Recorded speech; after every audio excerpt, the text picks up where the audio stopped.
Hello, hello, hello. We are back now with the episode. Um, I lost track of how many episodes we have now. Um, I'm here with Jason again, as usual, Hello. because Hello. I don't have many friends. Um, now, Yeah, you keep losing all of them to arguments and debates. You fucking nerd. I'd rather have no friends and be with Jesus than have a bunch of friends and not be with Jesus. So, you know, Oh, get off the cross. pick up your cross and follow me. I swear, Will. Sometimes I miss talking to you. I really do. Everything you need is right here in the Bible. We're gonna treat you good, boy. Jesus would have flown commercial. He would have flown first class. He would have asked us to buy him his private jet. Hell yeah, dude. Well, if you blaspheme one more time, you're going to hell. Fucking wait for me. I'm coming. So this time around, I took Jason back to the Mexican cinematic universe, Hell the yeah. the real MCU. Now, it is a Mexican movie from I believe 2010. Let me see. Let me see. Sounds about right. Yeah, so it's called Some. El Infierno, which, if you're retarded, and I need to translate that for you, means hell. Um, so it is from director what's Luis Estrada, who's made a bunch of other Mexican movies. Stars a bunch of familiar faces, particularly from Narcos. Both Narcos actually, from Narcos Mexico and uh, the original Narcos. Got some of the guys from Sin Nombre. Got some other guys from. Pretty sure it's got some other guys from like Apocalypto and Amores Perros and some of the other Mexican movies we've seen. So yeah, Yeah. there seems to be recurring kind of A-list of actors in the Latin American cinema, which has led me to believe that it's this whole it all takes place in the same universe. I mean, they play different characters, just the same actors. I don't think it's the same Well, universe. They've never alluded to any no, connection. I understand that, but I just kind of think of it in my head in some sort of loose connective sphere, I guess. I know it's not Right. actually like plot wise and I know it's not actually connected, but it's just the actors like I just see the actor. I don't see necessarily the character they're playing, if that makes sense. Um, I get it. I do it sometimes. Every now and again, I want to separate that from the two. yeah, because the guy who plays Don Neto in this literally is the same character. Like literally is the same character. Um, Yeah, he is. Yeah. but now the actual main character, actually, he plays a very different character than the character in Narcos. Because in Narcos, he's more of just like the like the head on like macho man, like mafioso, like mob boss kind of guy. Um, just like sitting down, like smoking cigars and stuff like that. Whereas this guy is just more of like he's kind of like the naive guy who's just he's got this innocence to him. He's really like I don't know. He just feels really pleasant to be around. He seems like he's a really kind guy. Like he doesn't really want to do anything bad, if that makes sense. Um, he just seems like a happy guy, and he gets deported from the U.S. So I guess I'll explain what it's about now. So it's about this guy who I just said, the same actor as the guy who plays Gilberto Rodriguez in Narcos. Spent about 20 years in the U.S. and then gets deported. I don't know how or why, um, but he's back in Mexico, and he sees that his country has just been totally gone to shit. Um, and he reconnects with some estranged family members, and he learns about through his childhood best friend about the narcotics trade. And he just kind of sees, yeah, there's really no other option. Like, there's no other industry that's going to make me get a living. So I'll just try this out. How bad could it be? Um, and then that's the plot. So, Jason, what did you think of El Infierno? I like this one a lot. I know I've mentioned it to you before, but I don't remember if I've mentioned it on the podcast. But I really like the pacing of a lot of Mexican movies because Mm, it doesn't feel like you're watching a movie. It feels like you're actually watching, not like, I mean, there are events that you could probably relate to real life or could actually happen. But just like in the order that they happen, it's a little bit unrealistic. But just nothing about it is over the top or cheesy or feels like everything is. It has a very nice raw quality to it, which I always enjoy. And I think we're so stuck on watching like every new movie or show that ever comes out. It's just way too fucking forced. There's no subtlety. There's yeah, no yeah, like dynamics that really build or really set a tone. It's just like sensationalized fucking garbage. And even for movies that are like not bad or I would consider good, they still have at least like one or two of those tropes in there. So that's what I like about, and also it could be for the time frame. So I don't know, like current Mexican movies or Latin movies are like that now, right. but at least for like the early 2000s to mid 2000s, I think is the golden era for just actually having good dialogue and great storytelling. Yeah, and I think that's very true of movies in general. I think a lot of people call that the golden age, or at least the I know traditionally like, the golden age of Hollywood was like the early '60s or whatever, but I don't really know about a lot of those movies. So like to me and like to like more contemporary people, the last golden age of cinema was like the early 2000s. Like the Right. turn of the century and the early 2000s was just peak like art like how to say like the actual like um artistic vision combined with like the actual production value and like it's actually because it's like that's when studios like at least had some sort of I know like we always say like, oh well now movies are corporate. It's like well movies have always been corporate, right? But it's like Yeah. you could tell That's never changed. right where it's like at this time like I guess maybe the intelligence agencies didn't get as heavily involved at this point and the psyops weren't that high, but you could just tell that there were actually like artists behind these like that actually gave a shit and they were making something that they wanted to make and it shows like you could just like the proof is in the pudding like this as opposed to or even like I said it's true for most cinema like early 2000 like Lord of the Rings is a fantastic example because that I mean on paper it sounds very similar to like an Avengers or some kind of Marvel universe kind of thing because Yeah. it's like this fantasy world, this elaborate kind of mythos and lore that's really nerdy, right? Not that it's a bad thing per se, but then you got all these like fantasy creatures and like this epic story and all these billion different characters. And that just feels so because like when you look at the behind the scenes on that, where they had to actually, all those people moved, uh, for almost like 10 years, if not more than that, to New Zealand to film this movie, because all three movies. Um, and just the amount of time that went into actually crafting physically all of the weapons and the armor and the sets and everything. Like, it's insane, all of the level of craftsmanship that went into that. Versus now, um, like everything is just done with CGI and it just like you could tell like it's gotten worse honestly because you go back and look at the Lord of the Rings and because it's used sparingly and they blend it with practical effects, you don't notice the CGI as much as when you watch like like Marvel movies now. It just looks like vomit. It's like same with like the Star Wars or anything. Like it looks bad. It's not convincing, right?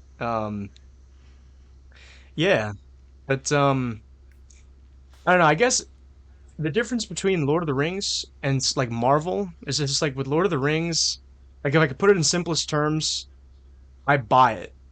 Similar to like this movie, I buy it, right? Like I actually feel like the characters are real people, right? And like I can actually, you know, I can watch this as it's almost like you were saying. I think it's a great point about how this movie and a lot of the other Latin movies we've seen it. They just kind of some of them are really kind of they strike this really cool balance where it's kind of dreamlike, but then it's also realistic. Because a lot of times dream stuff, Yeah. it's kind of obvious you're watching a sort of like, you know, simulated sequence, right? But like it honestly it kind of blurs the line between like simulated reality and like actual reality. It's a really cool experience watching these movies. I think you'd agree with my assessment there. No, I agree, and I think the really where the jeez, fuck, really where the real aspect comes for that is the dialogue. Because every time I watch these movies, especially for it being in mostly in Spanish, I Right. feel like I relate to the characters a lot more just by the way that they talk to each other. Because it's like it's dialogue that I've had with my friends, or like I've heard Yeah, other they're people just say. It's talking very about. real world That's what I human, was gonna say. Yeah, like. yeah, like you. And when you watch like modern day movies, that's the one thing about the propaganda in our movies that was Yeah, changed is that it was more covert. So like it was more like the moral, slogans. you Yeah, know, so, yeah, the slogans and the moral compass pushing and all the themes or like and I cannot you speak have tonight. to get Jesus like the Christ. one liner or like the famous epic line. Where it's just like Yeah, where it's like because I it makes it mean, so yeah, obvious that like you're watching a movie. It just kind of honestly takes you out of it in a way. Whereas I really like how this movie kind of has not that this formula is bad because it's like the classic movie formula of like main character finds a journey, rise, climax, fall, and then that's it, right? Whereas I like how this yeah. like there really is no kind of structure, but it ironically works in the movie's favor, if that makes sense. Because you know how a lot of movies um, that are kind of in like the mainstream sphere suffer when they actually are not structured, right? Because they get so convoluted, and you're like, wait, this is hard to follow, and like, why? How do you end up caring about anything? So by the end, you just don't even really care. But this movie is just like I said, it's ironic because it doesn't really follow the same. Like, I guess does it make sense how like there's really no climax? Like, there's really no point in the story where you can go, oh yeah, that's like the highest tension. I mean, there is at like the end, but Well, and yeah, I was going to say, I would say with most of these movies, it's always because like usually it's a tragedy, and so yeah, all the shit unfolds at the end. So I'd say the climax is usually always, not to sound redundant, but it's where a climax is. no, and But that's I think interesting. it's Yeah, because like most people don't have. I mean, it's a common cop out. Everyone these days does not have any good sense of critical thinking or common sense yeah, or a higher attention span. So they have to give them stupid one-liners and they have to edit. Because like when I watch movies, you can tell they're just edited together to get the best take, quote unquote, or the more passionate takes, whatever. But yeah. They're like you edited said, there's by nothing cohesive about it yeah, because by people who like literally edit trailers. So yeah, exactly. So that's why most modern day movie, and especially with horror movies, like I can't even watch new horror shit anymore. It's right, yeah. so I'm tired of the sounds that they use. I'm tired of the camera angles. Like it's really bad. Where like for me, when I'm not even into videography, I can fucking tell when all these new movies are trying to use the same fucking camera angle or they like tilt it on its axis or rotate. You know what I mean? Like they just do stupid, obvious shit like that where it's like, this is not even my world. And I can tell they're all using the same fucking sound bites and the same angles. Like it's just, Yeah, I don't know, and dude. Like there has to be some sort of burst. Like we have to have some sort of cultural revival or revolution, some we sort of will. renaissance because We totally will, it's dude. so fucking stale. We totally I'm will. tired of like with music and art too. Everything and everyone's blaming AI for that shit, but like people haven't had really an original thought in a long ass time. Yeah, I So was it's gonna like no say wonder AI is taking over because not it's even weird that. and Yeah. quirky and new. Like fuck. Yeah. Well, I'll get to that at some point with like the whole monopoly of like the streaming services and that whole paradigm shift. Like we're just trying to like kind of like studios are trying to figure out how do they adapt to that, because then because the biggest culprit of this was no, I guess not culprit, but the biggest kind of loser of this was with Star Wars, right? Because that Yeah. like when Disney started making the new Disney Star Wars movies, that kind of coincided with the whole paradigm shift of like, okay, now everything is like streamed and everything's on Netflix and Amazon. So they're like, wait, is it like a worthwhile? Because like less people watch movies now; it's more just like shows, right? So they're like, all right, Yeah. what is like the? Because like they had all this stuff planned, but then they kind of didn't realize like, okay, wait, people aren't necessarily gonna all just like, flock to the movie theater anymore. It's gonna be more of like, you know, like the Marvelized kind of style where it's it's like the typical serial stuff, and then obviously the thing with Marvel is just like if you slap Marvel on it, people will enjoy it. That's just how it is. So then it just kind of coincided with that, and it totally fucked them over.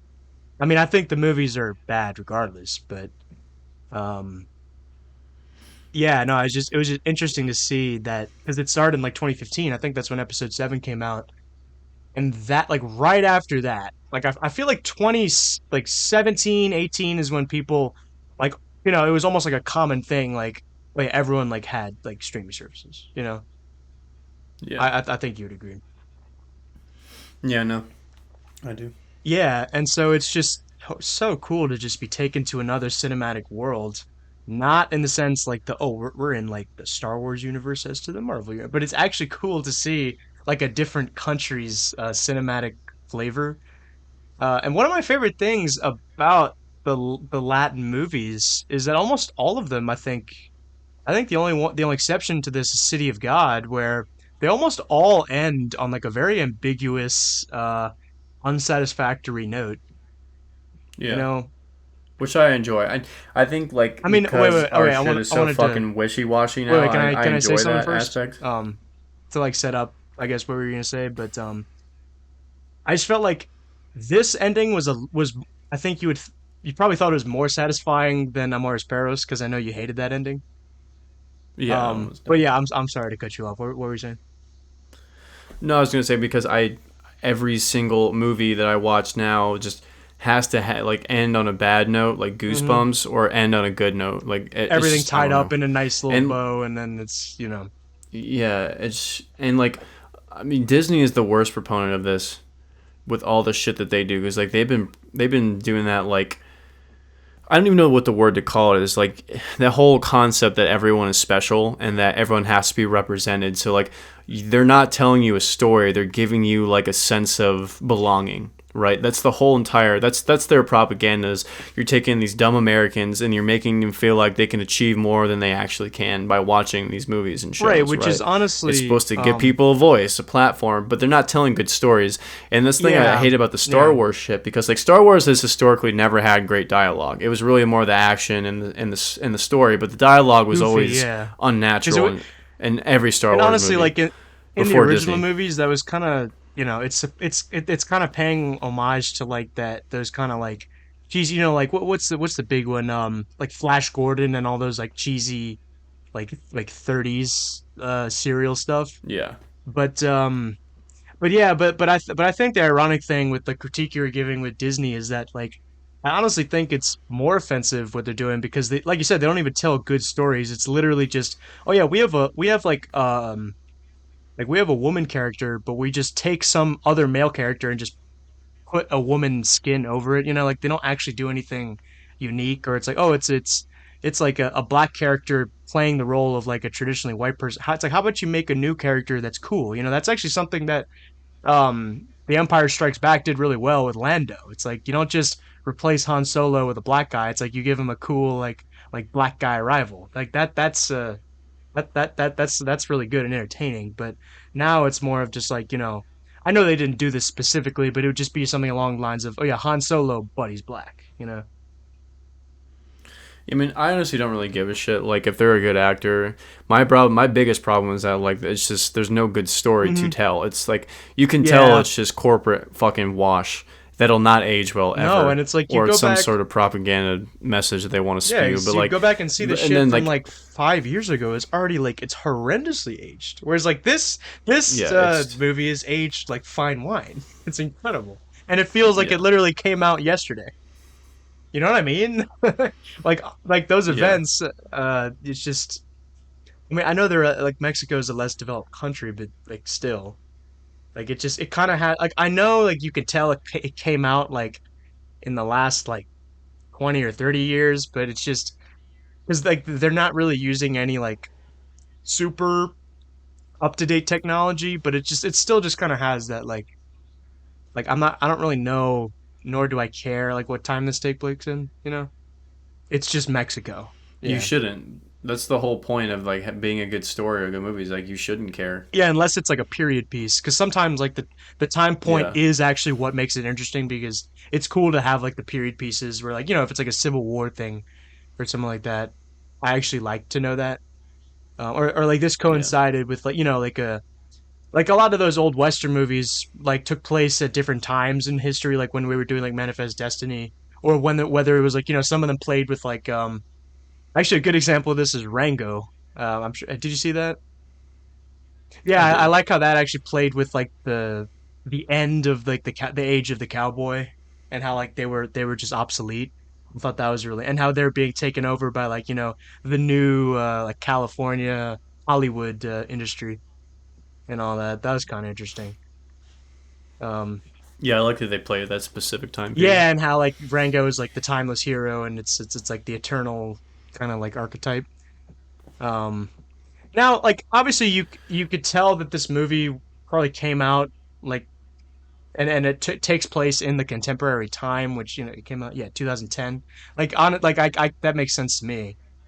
Um, because that's obviously, I mean, I know Mexico's been on like a downward spiral since like what, like the 80s or 70s. Well, that's it's hard to tell, but generally speaking, like yeah, I bet when I was in first grade, things in Mexico were not great. Um, yeah. I don't really know. The only thing I've ever heard is like specific towns in northern Mexico are getting run by these cartels, but I don't know like in major cities near like central Well, Mexico if it's in still the major case. cities there's always really nice neighborhoods and whatnot. Because Mexico is it's like in the top 10 for like biggest economies in the world. But I mean, okay, obviously like that doesn't necessarily translate to like quality of life being good. But because China is number two, but then like literally Chinese infrastructure is plastic and everyone wears sweatshops, right? Uh, but Yeah. no, there's some really nice parts of Mexico. But I remember about at this time what my one of my friends actually that I grew up with in elementary school moved here because of some shit that happened down where he was. It was getting bad. Yeah, I don't know, man. but I honestly think sometimes that makes better art in a fucked up. Well, I mean, obviously, I think it gives people more interesting stories to yeah, tell. and I They don't have to make up stuff for continuity. but what I actually do like about organized crime movies and TV is how it always ties the relationship between organized crime and intelligence agencies. Oh Yeah, hell yeah, yeah. which is always fascinating. And I love how it just plays with the whole, it's like, you know, like um like the CIA is just totally the fucking culprit here of like fucking up Mexico because it's like, Oh, right, because it's like 100%. where do Yeah. all this shit like all these weapons and drugs come from, right? Um right, and they even one of the characters even said that like the presidents were like a bunch of sellouts who were prostitutes for the gringos and whatnot. Hmm. Gringolandia. Yeah, I knew you liked that term. Yeah, I still think the funniest scene in that whole movie is when their priest was blessing their guns or Yeah, baptizing yeah. their guns or whatever the fuck. That was funny as shit. Yeah, it was a good scene. Holy war. Yeah. Um Now, what was so your favorite costume was Don Neto? Or I he's not Don Neto. His name is El Cochiloco. Sorry. I'm just so used to him as being Don Yeah. Neto. Yeah, I know that's every time I see him, that's exactly Yeah, who and I he has the identify him same with. mustache I and like think probably everything. So, I do like the main character. I like his because again, just like the concept of being an like everyday regular dude that gets caught up into bullshit because he can't make any that's money. always But relatable, yeah. his like yeah, but the interesting about the way that he was portrayed was what I thought was interesting when he gradually got more comfortable with all the brutal shit that was going on, the way that people were getting killed, all that stuff. Like he eventually, like at first, like when he saw it, he passed out when the guy was getting his hands cut off Yeah. by a chainsaw. But then, like he started killing people, right? And I remember Yeah, and oh, at sorry. one point during the movie when they were, I think it was the cop, when the cop sold him out to the other rival cartel. They went to go kill him, and I can't remember exactly what happened, but Coach Loco kills him, And then he was like, "It's like, aren't you afraid to go to hell killing a man like that or some shit Well, like that's what that?" he said. Yeah, to Coach Loco, and Coach Loco's like, Yeah, dude, this is hell. Like, what do you expect me to do? yeah. This is hell is But it on was earth. interesting. Like, I like how because what was so interesting about this arc, in my opinion, because in a lot of these kind of stories, it's typically like they go from like completely innocent to like absolutely just like the worst person ever. You know, like isn't Yeah. Breaking Bad like that? Where he Yeah, but actually like Breaking Bad, like becomes he was more of a contemptible person in like Breaking he Bad. actually Like he be becomes evil, like right? you didn't realize. Well, no, I think with his case, like he was always like that to begin Okay, with, okay. but the more opportunity and money he was given to show his true colors, he did. So like Walter was already a narcissistic piece of shit. It just took you like a Oh, bunch of okay, seasons to actually okay. figure that out. Whereas this guy, I feel like he didn't like he just became so normalized with the violence, and he just like became part of the cartel like that. But he still had like some sort of conscience. Like he just was kind of Yeah, going that's with what I the was gonna flow. say. But Like he you never know, really gets brutal. You only really see him like no, actually like gun someone down, looking him in the eye like twice, I think. Because like remember the guy from yeah, Narcos and also from Sin Nombre, like the girl's dad. He's like, "Give me a chance, man," and then he's just like, boom. There's like that. yeah. That was a nice cameo. I like that. Um, Yeah. But it wasn't like it was just like war mode. Good, like you get your adrenaline going. You're in a gunfight. Like that's just shit that happens. Like you didn't like Well, and go out to also, do something yeah, but in also, cold it's not like the blood. guy was defenseless and he just shot him. Like he saw him like getting at his gun and he was gonna shoot, and then he's like, Yeah, he was going to yeah, shoot him he was anyway. just, So it's yeah, like fuck. You have it was to. just self Otherwise, you're defense. dead. And then the other So situation, it's like I think like he was really trying to get back to like his sister in law, and then because he knew that the cartel was gonna go after her, and then the like cop is being a dickhead, like not letting it pass, and he's like, all right, fuck this, I'm just gonna kill him, just pass the time. Or to bypass the time and then just go. And then other than that, I yeah. really can't like he never got like, he never lost his humanity, if that makes sense. No, and he never lost the reason why he did in the first place. Yeah, I'd yeah, say the that's a only good point. time Yeah. or the only aspect he really lost about himself was when he was, you know, he was getting some drip. He was getting all Yeah, the but blinged that's out like bolo ties and the collared shirts and cowboy that's hats part of and the boots. job. He was Yeah, he's looking the part, but not like he like the whole entire reason of why he joined the cartel in the first place never changed. That's true, and he never actually like he never got greedy, kind of like that's what happened to Felix Gallardo, and everyone ended Yeah, up fucking hating him. Whereas like yeah, yeah, that whereas was his family was yeah, always rooting for him, like his nephew and his sister-in-law were always like they were always supporting him and whatnot. yeah. Yeah, That was the one cool thing with Felix. Like he became like almost a similar character to the main character in this movie, but his thing was like he just got so yeah. corrupted by Wasn't greed, and then he just took a didn't total Felix start 180. out as like a crooked cop or something like that? Yeah, but it was like just because that was the thing to do in Mexico. He was just goofy. He was just helping his Yeah, friends yeah. out. Like Um, like it was just more of like just as a job. But then he became sensible and and he then was he found the logistical, weed and then he places, and then got he's like, all right, cool.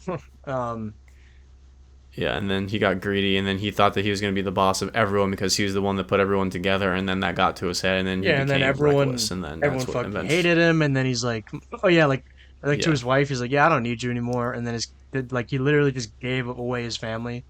It's like at what cost? Like yeah. if that's the cost that you're willing to be the leader of everybody, that you lose your family, like I don't really think that's worth it.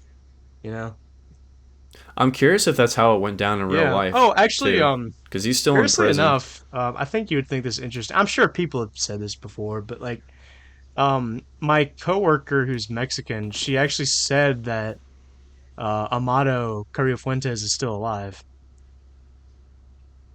No, I thought he died. Wait, didn't they make him die under Yes, plastic but surgery she or something, trying to flee? So, yeah, but she he's was still telling me alive. that like officially it's said that he's dead, but he like that whole thing that he Okay, died from the plastic surgery was like a whole yeah, it was a whole it was psyop covered. so that like people don't because his face looks totally different now.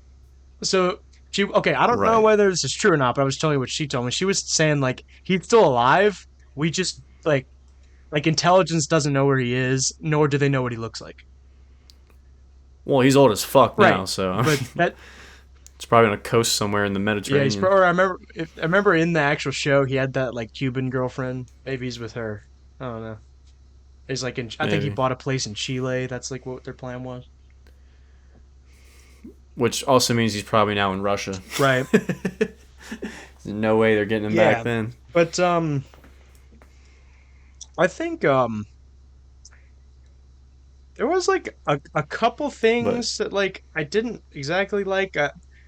Some of the movie has this like weird kind of like faded filter to it, you know, where like the colors aren't really pronounced, and it kind of looks like right. unnaturally like dour sometimes, and just like I understand that's the point, is they're just trying to show how much of a piece of shit Mexico became, but like it's just some of like the color filters, I was like, this just looks weird. Um, Yeah. And that literally, and like before people get mad, that literally was the point of the movie. That was like the view of the yeah, main character. He came back for economic opportunities and realized there was none because of how like everything went to shit in his town. yeah, and his brother was literally killed, which he found out later how like specifically Yeah. that happened. Um, yeah, and you just see like all of the, you know how it's like there's something the Godfather talked about like in the book when I read it. It's like there's always two leaders of a town. There's the fake government leader, and then there's the mafia leader. Like he's the actual leader. Um, right, or like, or the I think the phrase was like, there's always two governments. Um, like the official one and the real one is I think what it was. Makes Yeah. sense. And I like how you can see, like same thing with the intelligence agencies, and you could see like the mafia boss, like he like visits with the Pope and all that stuff, and like his whole like estate and whatnot, and he has all the guards. Like um yeah, but no, I thought like something about like just like you're saying the pacing and the style of the movie, how like it's just very realistic. It almost like Yeah. it's very No, hard I to get get it. bored when watching these movies, just because it's like I said, it strikes that balance between feeling simulated and feeling real. Like you almost feel like you forget that like you're almost watching a movie. It's so cool, and I think any movie that can achieve that is actually like that's how you can tell it's good. But this achieves it in a more like realistic way, I guess. Because like some movies can just blur that line where it devolves into like the unrealistic and like the surreal, I guess. Like Which I like that aspect too. yeah, but this And I this is think like the with like when opposite. if I watch anything modern, I have to go for the more artful, Yeah, independent but I route. think this is like the other side of the spectrum of like the surrealist real, if that makes sense. Yeah, I mean, it just plays on the notion that truth is stranger than Yeah. fiction. I think, and it kind of Hmm. captures that well. Um, That's a good way to put it. Yeah. but no, yeah, I like it a Yeah, lot. like the Funny, funny enough with the agency thing, I was reading somewhere that the Mexican government is suing a bunch of like boutique American like rifle companies, Daniel Defense being one of them, yeah. for saying that Hmm. the Daniel Defense is like one of the ARs of choice for the cartel because like it's reliable, it's modular, it can get a lot of stuff done quickly. So they named them in this lawsuit, which is insane because like it's not like they're a mass produced weapon. Like they're not that big. I mean they're well known, but they're not as big compared to like Glock or getting AKs or Colts. You know Yeah. what I mean? Like that is a lot more readily available. But I don't know if you've ever heard the conspiracy, and I think we talked about it last time, that like the American government is swapping out by giving guns to the cartel and swapping in from fentanyl to come Yeah, into I the think you United said something States. about that. Um Obviously like Yeah, like I mean, as more as time goes on, it's totally fucking believable that the CIA or the DEA is totally giving them guns and swapping it for drugs to come in, especially like ramped up around election time. Because I guarantee you, this upcoming election, fentanyl is going to be like the number one talking point because COVID's gone, so they really got to fucking find something to scare the shit out of everyone. So I think fentanyl is going to be the next thing. yeah, and it's like Like they're really going to talk because I know that it's been talked about before and it's an epidemic and politicians have already used it, but I think fentanyl is going to be the number one thing they're going to talk about this election right, and it's cycle. like with COVID, um yes, that scared a bunch of people and whatnot, but in the end that was proven to be fake and gay. But like with fentanyl, you can't bullshit that. Like that's actually like a danger, you know. So like the What's disputed is who's actually distributing it and well, I where is it understand coming from. that, but Because the conventional explanation is that Chinese labs are making it, oh the yeah, no, chemicals, that's selling it true. to Mexican Yeah, cartels, and then they're making it there and then giving it across. Like yeah, they're yeah. saying that like all of these cartels have a insane distribution network across our border, which I mean they do, but like it's fucking everywhere. So like there's no way that some sort of three-letter agency hasn't had a hand in Yeah, no, I distributing was gonna say because like like they it's get a lot of the make all the chemicals in China, and then the cartel just distributes it. They only really make weed, I think. But then again, no, that they're making these fentanyl pills because it's cheaper, like to get the chemicals to make oh them in yeah, Mexico and then distribute them out.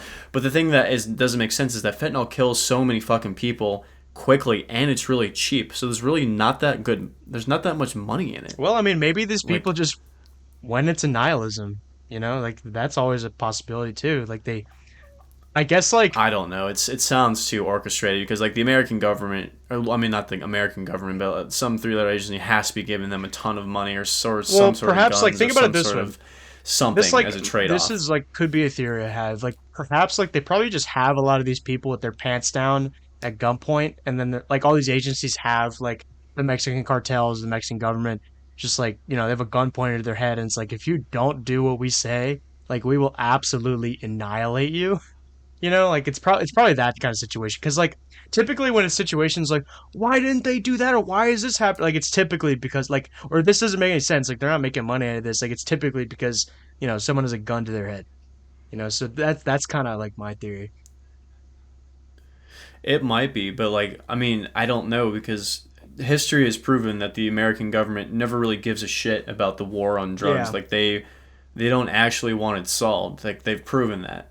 And especially like the CIA has proven that with they're interested in overthrowing governments and controlling the national narrative. yeah. So, and you can argue like, is it population control? Is it just to control That's the that's I voter think both of narrative of those could be, I and don't they know. probably are. But regardless, my whole thing is like it's like, yes, the war on drugs is cringe and fake and gay and all that stuff, but it's like drugs are still bad and like that, especially fentanyl, and like nothing really changes that. And obviously, like we always talk about like well, this is the best solution. This is the best solution, and it's like I don't really know exactly how we get that, but like I still am of the opinion, and I will always be that like drugs. Like I'm very anti-drug.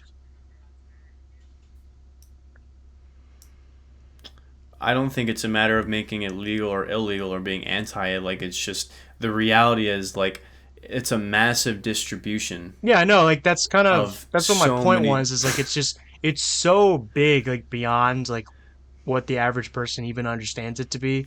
Like the question of like how we tackle it, it's like that's not like I just like that question is just kind of like erroneous. Like it's like trying to say like how do we capture all of the fog in like my hands? Like it just doesn't. You see what I'm saying?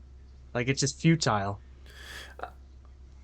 I don't think it's futile. I think it's very like if the American government actually gave a shit, like we would figure out a way to like end it. Like they would have so much more technology and they Yeah, we would be could. It's just like they're not well, the going problem to. is We like like we I just it's definitely because the whole fucking point of possible. like a shadow government is like we don't know. Like I mean, take like where we live for example. Like, do we know who the fucking mayor of Manassas is? No, but it's like even if that's the case, like there's the mayor of Manassas doesn't run Manassas, right? So like if we want to change Manassas, we have to like we have to look past Manassas, and even in Manassas, we don't even know who to turn. It's just this total like just chaos. No, these fucking data center companies run Northern Virginia. They have all these No, politicians in their right. back That pocket. that's a Fucking very wild. good theory, yeah. And housing developers too. Yeah, data centers and housing And the developers. homeowners association. Well, Dude, that's more fucking of like a joy. joke. Those are just people that are coping. They don't really actually run anything. I wonder if they're gonna try to get the law changed where like already existing neighborhoods are not allowed to establish an HOA. I wonder if that's ever going to be changed and how much lobbying they're going to have to do to change it. Yeah. Um, yeah, I hope because like the homeowners association is so retarded, dude. That's what I actually love Over the Hedge for that. Have you seen that? Yeah, I Yes, I have, love and that movie. that started my hatred Yeah. as a kid. I was like, I don't know what the HOA is, but Yeah, fuck like those the I am guys. president of the homeowners association. like the Karen woman, like they knew they did Karen before it was funny. You know what I mean? Um Yeah, they really did. yeah. But you see what I'm saying? Because it's like a big thing you learn once you go in the black pill. I mean, thankfully I'm not black pilled. I almost was. Um, I don't even know what black pill is. Is that like when you're against every conspiracy or for every conspiracy against the government or whatever have you? Like yeah, everything's a kind of. lie. It's just kind of like it just basically means like we're fucked. There's nothing you could do about it. Like like Right. just when you learn about all of the corruption and like just the gargantuan like pinnacle stuff that's going on in the deep state. Um, but then like because like red pill is like we were lied to about a lot of things, but we can like still fix it, right? Blue pill is like just like what we were taught is true, like just go with the flow. And then black pill is what I explained, like total just doomer nihilism, like there's no way out, we're fucked. And then white Yeah. pill agrees with the black pill on a lot of stuff, but still sees light at the end of the tunnel, which is what I am. I feel like I'm kind of sort of new. I also don't know like what is actually true or Mm-hmm. not, so I don't have a good scope of like what to actually believe. So I don't fucking know. I'm just kind of floating apathetically through Well, do space. you I think that think. there's light at the end of the tunnel? I think there is a possibility of it. I don't know if it's realistic or not. It's hard to say. Like I Okay. feel like if everyday people can have interactions with each other, like especially like in the area that we live, because I know like racial tension is always a big problem, class tension, all that other Yeah. shit, right? But like when I can walk down the street on a Friday night and see like everyone joking around with each other and having fun, like even like with cops and people just Yeah. bullshitting back and forth. I feel like if we keep up that shit and like we haven't lost our total ability to connect with one another, I think there is going to be some light at the tunnel. But if we keep going down this path of like our media being more Yeah. retarded, our food Yeah. getting worse, education is a buzzword, but like just everyone, like the idea of critical thinking is completely gone and everyone just talks rhetoric, then yeah, there is going to be no light at the end Yeah. of the tunnel. But there is always a possibility of it. I don't fucking know. And there's always going to be pockets of So it. So yeah, even if like so then you agree with me on a lot of 99% of stuff, the yeah. world is going to be like that and you find like the 1% that's not, then you could have a good life too, or you hide in the shadows. Like,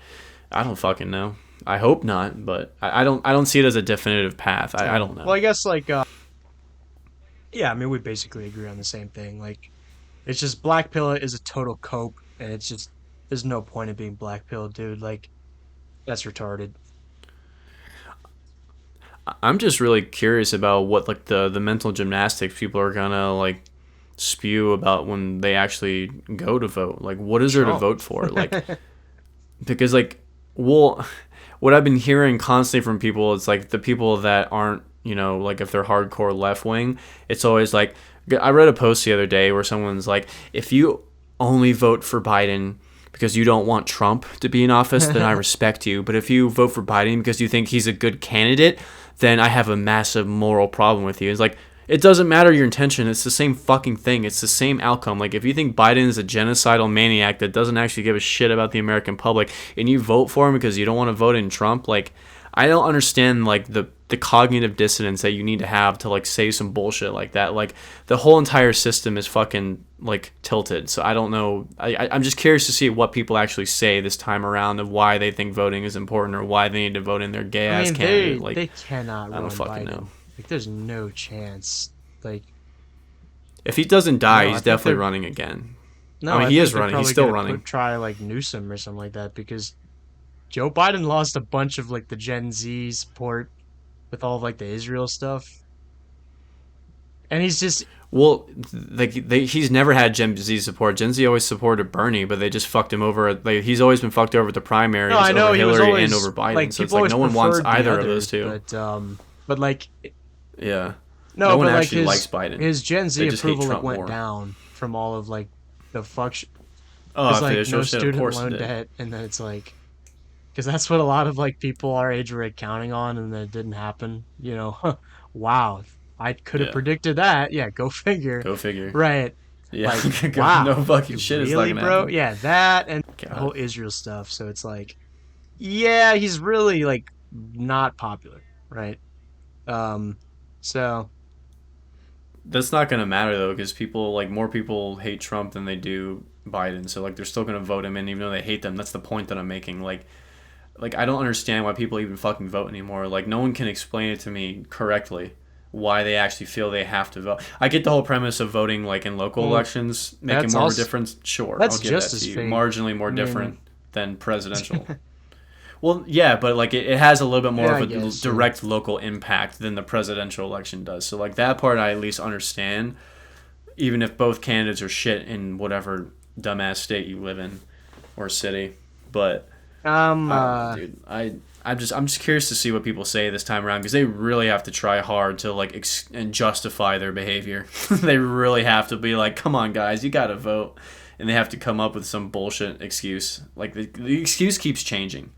Every time it gets refuted, they keep changing the reason why you need to vote, which is always interesting to me. I don't know if you ever catch no, I that every typically couple of don't really years. pay much attention to that because, like, I mean, I'm not voting for anyone who isn't Trump. So, like, I'm not the type of guy who's like, well, I'd rather vote for the Republican than the Democrat. It's like, no, it's not Trump. Like, I'm not gonna vote for it. I mean, it totally is going to. I mean, I know he's been indicted And that's and all he's been fake and charged gay, with all the right? shit. It's like the fact that they're still trying to like try to show people like, hey, look, he's bad. It's like that just makes me like actually want to vote him in even more because like that just shows like if there's anyone who's a threat to the establishment, it's him, right? Because otherwise they wouldn't just be like ludicrously trying to like just persecute it for like fucking nothing. It was like hiding papers or some shit or like missing taxes. It's like they all do that shit anyways. So it's like like it's retarded. That was the one thing I thought was because like there was like 34 counts of whatever, and I don't give a Yeah, I shit. He's don't either care if he guilty is or or he innocent. isn't. I I'm don't give like a fuck if he's they all president. do that anyways. Like he can either be president again or he Right. can be dead. I don't give a fuck. None of it means anything to me anyway. But I just think it's funny. Like when I was reading some of the charges, I'm like, Yeah, they that's what I literally was gonna all say. did So the this fact that shit.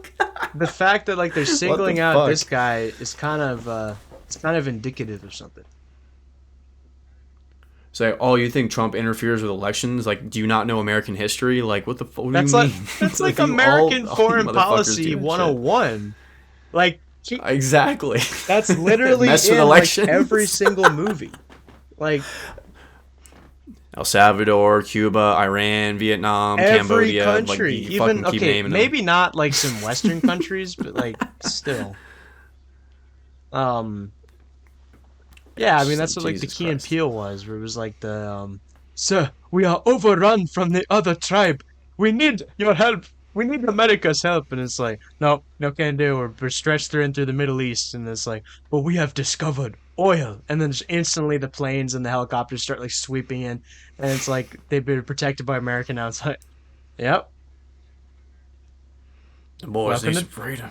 Give me some welcome, poppy fields on the double. right, welcome to democracy. God, dude. Yeah, I'm it's just like not excited for it. I fucking hate election time. I no, really do. I am just to see all of like the people get mad. That's just like I don't care. Like, okay, do I want Trump to win? Yes, but like even if he doesn't, it's just gonna like it's kind of like watching sports where Either it's way, the just like memes are gonna be top tier. That's the only thing I love about election time is you watch like I love watching the American politics no context compilations on YouTube. Those are so fucking funny. yeah, or like the because last like time Trump or like in 2016, so I forgot that he ran in 2020, but like the 2016 thing where like it's like the Donald Trump is now the president of the United, and it was like like that was so funny. Yeah, and I then like loved when that. Trump got all those guilty charges, there was a guy with a like Father Save Father Teresa sign like screaming. So someone's like, "We've reached full singularity." Yeah. Yeah. Oh fuck. God, we're such a retarded country, I swear to God. Yeah, Fuck. we are. Yeah, go figure, dude. The Canadian shit is worse. I remember when I went to we got Yeah, back I was from gonna say they're even gayer than we are. they look like pilgrims when they're doing their shit, and they always have to address the fucking person they're speaking to after every like 3 words or like every time they speak. It's so funny. Really? They're having an argument like like it sounds like a scripted argument. It's hilarious. Well, because it is. Like Well, it's all that's no, fake. it's too dumb to be scripted. They're arguing about shit that's so like I don't even know how to explain it. It's just like it's not something that should even matter in the first place. There's no point to even control the narrative because it's just like who gives a shit. But it's just like the way they talk to each other is really funny. Oh yeah, yeah, I got you. Yeah. Um. And they were in like their fucking big ass Quaker Oats outfits on. Like it's fucking Wait, like in politics, they wear pilgrim outfits? dude. They're like black robes with giant white bows and collars and shit. It's fucking hilarious. Actually, I thought they just wore like suits and ties. Well, like the people on the benches I'm talking about. I don't know what Are you talking about the the judges? arbiter. Yeah, the judges, whatever the fuck they're called. Oh, okay, that kind of makes sense. But they're not like they don't look like the way that American judges dress. They're a lot goofier. It's funny as shit. Yeah, American judges, she got the robes and that's it. Yeah, don't have the weird ass collars and bows. Oh, yeah, no, that's it. Let me look up a picture of this one. They're Can pretty funny. Canadian? Plus, their accents are fucked, so it's fun to see Canadians get mad. Or sound so hoity-toity. They look like what? They looks like Santa Claus. Yeah, they're fucking just goofy looking. Why do they look like that? I thought you said like I thought I was gonna see something that looked like some like medieval European nobleman, but then I see No, it's they just like just look like Santa Claus. It's like Santa's little elves. yeah. They just look like pilgrims to me, or just like how you dress up for Thanksgiving, like in a play in middle school. Yeah, I'm like, what the hell? These like, there's no way that those people actually fucking run the country. Like, it's just totally like, is I know the CIA's sorry, I know the Canadian equivalent of the CIA is probably just the CIA, but do they have one? Like I don't Canadian fucking know. intelligence or some shit? I'm sure they do. I don't know. It's probably just the Mexican CIA is just the CIA, but um, right. Yeah, they have the red outfits and then they have the black ones. Like what the fuck? The black ones look better, but still. It's like I don't understand that collar where it's like the two stripes. Some it looks kind of weird. Yeah. Yeah, but the other one just looks like Santa Claus. Um, yeah. So, Oh fuck. Canada was a fun vibe though. I like being in Canada. I go to Canada at some point. I think I stayed there overnight when I was like 5 years old. Don't remember it at all. Everything is a lot cheaper, which is fun if you don't tell them to do America, the yeah. exchange rate. Yeah. Tell them, yeah, American or Canadian. Which you Canadian. only really have to do in like the touristy parts like Niagara, but if you go anywhere else, like you'll just pay in Canadian. Just Or tell them if you look Canadian. retarded, they might ask you to pay you in American dollars. So If you're wearing like a cowboy hat and shit. yeah, if you look dumb as fuck, they're gonna charge you American. So be wary. Yeah, I can believe that. Um, yeah. So I was gonna say like the ending of the movie was really cool. How he actually so I like how it's like kind of like that last minute revenge story because they kill his sister in law. His nephew I think escapes. He puts him on the bus to go to like Arizona or something, Yeah. and then he gets the revenge, and it's the on the I think it's the bicentennial of Mexico. Um, Something like that. Yeah. yeah, like 1810 to 1910. Oh no, to 2010. Yeah, and so it coincides with that, and then it was just really cool how you just see all of like the big figures in like Mexican power. It's like, organized crime, the the cops that are just paid off by the organized crime. You have like the bishop, right? And then you have all these other kind of people. Like I just like those three icons of like the power of Mexico. I thought that was interesting. And then he just totally, just guns all of them down. That was so cool. Um, but even so, like I know that the mafia guy was like a piece of shit, but I never hated him. You know? No, he made him like a lovable family man Yeah, because he's kind of got the with spoiled chubby. kids. Yeah, he's like the chubby kind of Hispanic guy with the mustache. Like he just Yeah. feels like he looks too nice of a guy to hate him. He kind of looks like the. If you ever seen Borat, the guy that plays Borat's sidekick, he kind of looks like him a little bit. I've Got the s- eyebrows. I've seen like like snippets of Borat. We should watch It's that a.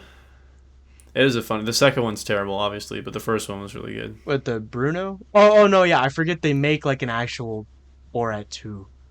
Yeah, they make a sequel. I Yeah, I heard Bruno it was was funny. I it like the was dictator actually too. like just chilling for like COVID. Who? Sacha Baron Cohen. The like Borat 2, is that true? They just made fun of like the redneck right wing anti-vax people. I don't think it was like a COVID support. I'm sure he probably is more left leaning as a person, Sure. which is funny because he's done his fair share of shitty things in filming Borat to real people. So he's kind of a hypocrite if he decides to do that. But regardless, Well, I it mean, was he just does. making fun of the retarded people Well, you on think you're the. like cares about that? No. Well, no, Um, he I'm does. just Yeah, saying like, he's not gonna be consistent. yeah, But it's like the Wait, what were we just fucking talking about? the we're talking about the guy that played the cartel boss.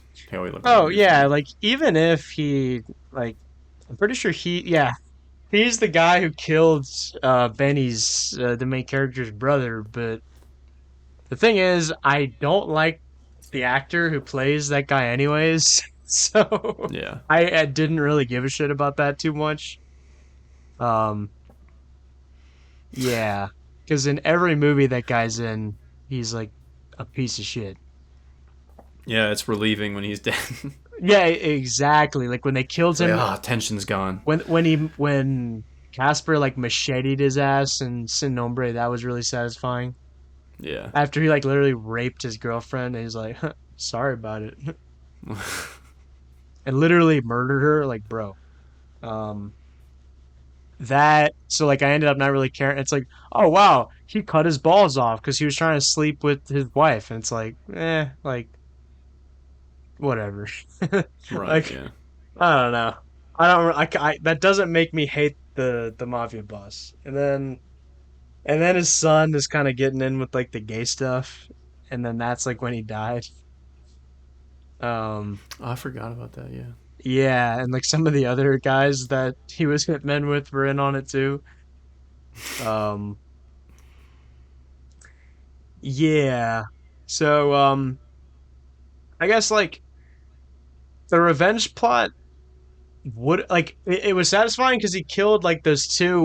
Because remember there was that guy who was more like he was from the army and he was a lot more serious and he was like cut out with all like stop saying gringo shit, you know. um that guy like he was with that like Aztec guy, remember? Yeah. Yeah, because that's like really creepy, and that shows like the all of like the lingering like Aztec demons over the land of Mexico, right? Which is like why a lot of the cartel shit happens. Because I mean, if you see any of those videos, like they literally do like the Aztec rituals and like the same like like rip their hearts out and shit and all that stuff, right?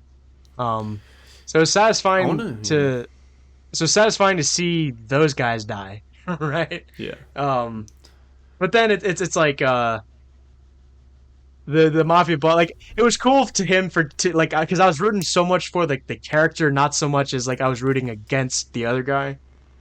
It's just cool to see the guy like finally like you know unleash his Mexicanness and just like become the badass cowboy guy, um yeah. Yeah, that was satisfying. And I like I really want to how see a movie sorry. where like they play more of the Aztec stuff in there because like every time I see anything about Mexico, but like besides Apocalypto, which I don't even think that takes place in Mexico. I think it's in No, the jungle or something. that's in like no, that takes place in like Guatemala. Well, I mean, around that time period, it was like after the Mayans were gone, it was basically Aztecs were controlling most of that shit, fighting with Oh other yeah, that's tribes. true. So it was pretty much the same thing, Oh yeah, minus like different that's right. languages. Yeah. But I just like in a modern context, like seeing that play with the standard Mexican culture, because I think you were saying with like the term for the Mexicans that have lighter skin and only speak Spanish but don't speak the Aztec language. I can't remember the word for them. Well, not necessarily that they don't speak the Aztec language. It's just they just have like a lighter complexion. Oh, okay. I thought it was just like they call like they're like the gringos of Mexico because they weren't like they're not true Mexican, I Well, guess. he no, because like that, the only amount of the population that can actually speak the Nahuatl language, which is the language of the Aztecs, is very small, and especially the like people that mostly speak that is also like very small. Um, I think like it's like less than 10%. Like 90% of the population, I'm pretty sure, only can speak Spanish. Just to give you perspective. Right. And then I think it's like less than 1% can only speak like the Aztec language. So the 9% is like they can speak Spanish and that. Right? I mean 10% that's still like one out of every 10 people. But but like most like Mexicans you encounter like are just monolingual Spanish speakers. It just refers more to like el güero, just like I said, like that's what they call me, just because I have a lighter complexion. Not that like I look gringo per se, but um, I can just tell like I'm definitely not indigenous looking. Right. Yeah. Um, Okay. I mean it does. There is overlap to it, right? But it's not like it doesn't only mean that. I guess it means more so just someone who speaks Spanish who has like lighter skin. Interesting. Well, still want to see it like Aztec culture in the modern context as a movie. That'd be kind of cool. Yeah, because Because I don't know anything about it. I don't know like besides the axolotl, the pink fish thing. oh yeah, the Even that the Quetzalcoatl or whatever. something like that. I don't know how it's pronounced, but a lot of X's and C's and shit. Yeah. Yeah, and like a Apocalypto is kind of a gateway into that, but it still wasn't exactly, had all the inaccuracies and whatever. It was still cool and I like badass, that but movie. no, Even I though did it gets too. some Like, cringe, I like that movie a lot. yeah, like that, like the historical inaccuracies didn't really bother me. Like, I had like a couple gripes with that movie, but it wasn't really that aspect. Like, I didn't really care. Um, Right. but yeah, I know like they have like their whole like mythology and whatnot, and like the pyramids and the whole like Tenochtitlan was like I think that was like the biggest city in the Western Hemisphere before the Europeans came. Because most of the like Native Americans were just nomadic and tribes, right? Whereas like the Aztec was just like a full on empire and like civilization. Yeah, and they're starting to find a lot of older civilizations deep in the jungles of Central America and South America. Yeah. And they're doing a bunch of lidar tests, so they're finding like massive cities deep in the jungle. So it's not even we don't really have. Well, I mean, we have a scope, but compared to like what we're gonna be uncovering in the next 10 years, like that's just gonna be a cultural fucking boom. I think Yeah, and like we're gonna the learn so much. Amazon. We Yeah, that's like ocean. Like I'm pretty sure it's like we know more about the ocean than we know about the Amazon. makes sense. Yeah. No, it's just crazy how we haven't like it's been like 500 years since Europeans have been there and like gone they haven't just taken the next step, you know? It's like what?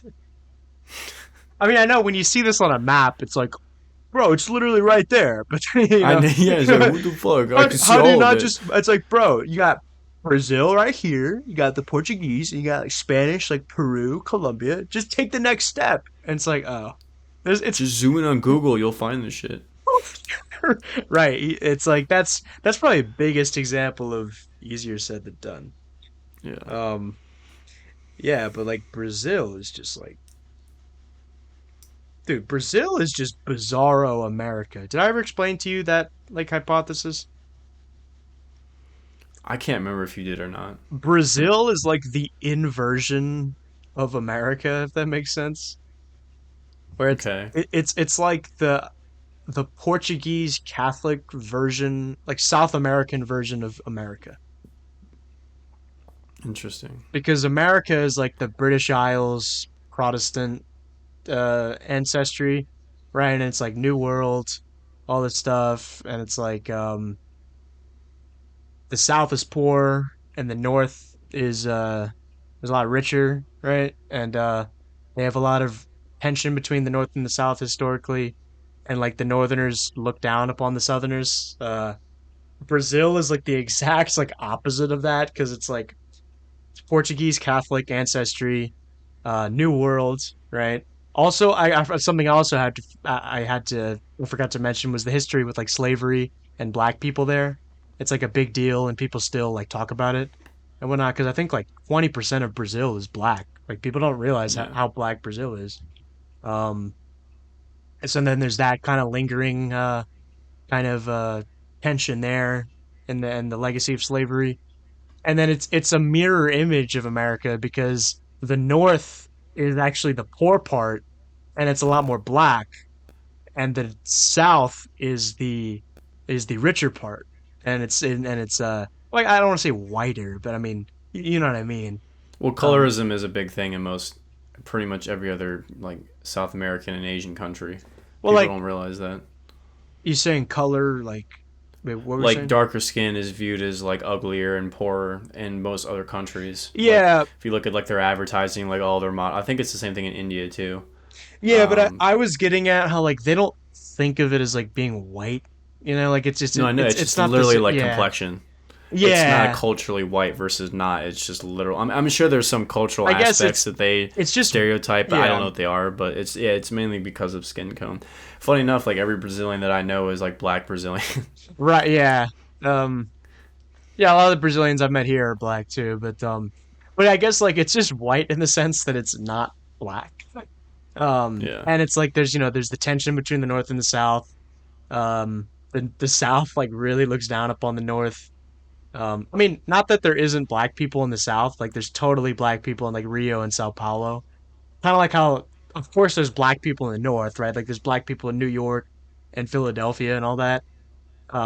But like historically, black people were in the South and they migrated out to the northern cities yeah, in America. Um, and in Brazil, like I think there's always been black people in the South, but it's mostly like Fortaleza, I think, has like the most um like like ethnically Africans outside of Africa. interesting. Yeah. Doesn't Brazil have a high Chinese population too? No, it has a high Japanese population. That's what you're thinking of. Japanese. Okay.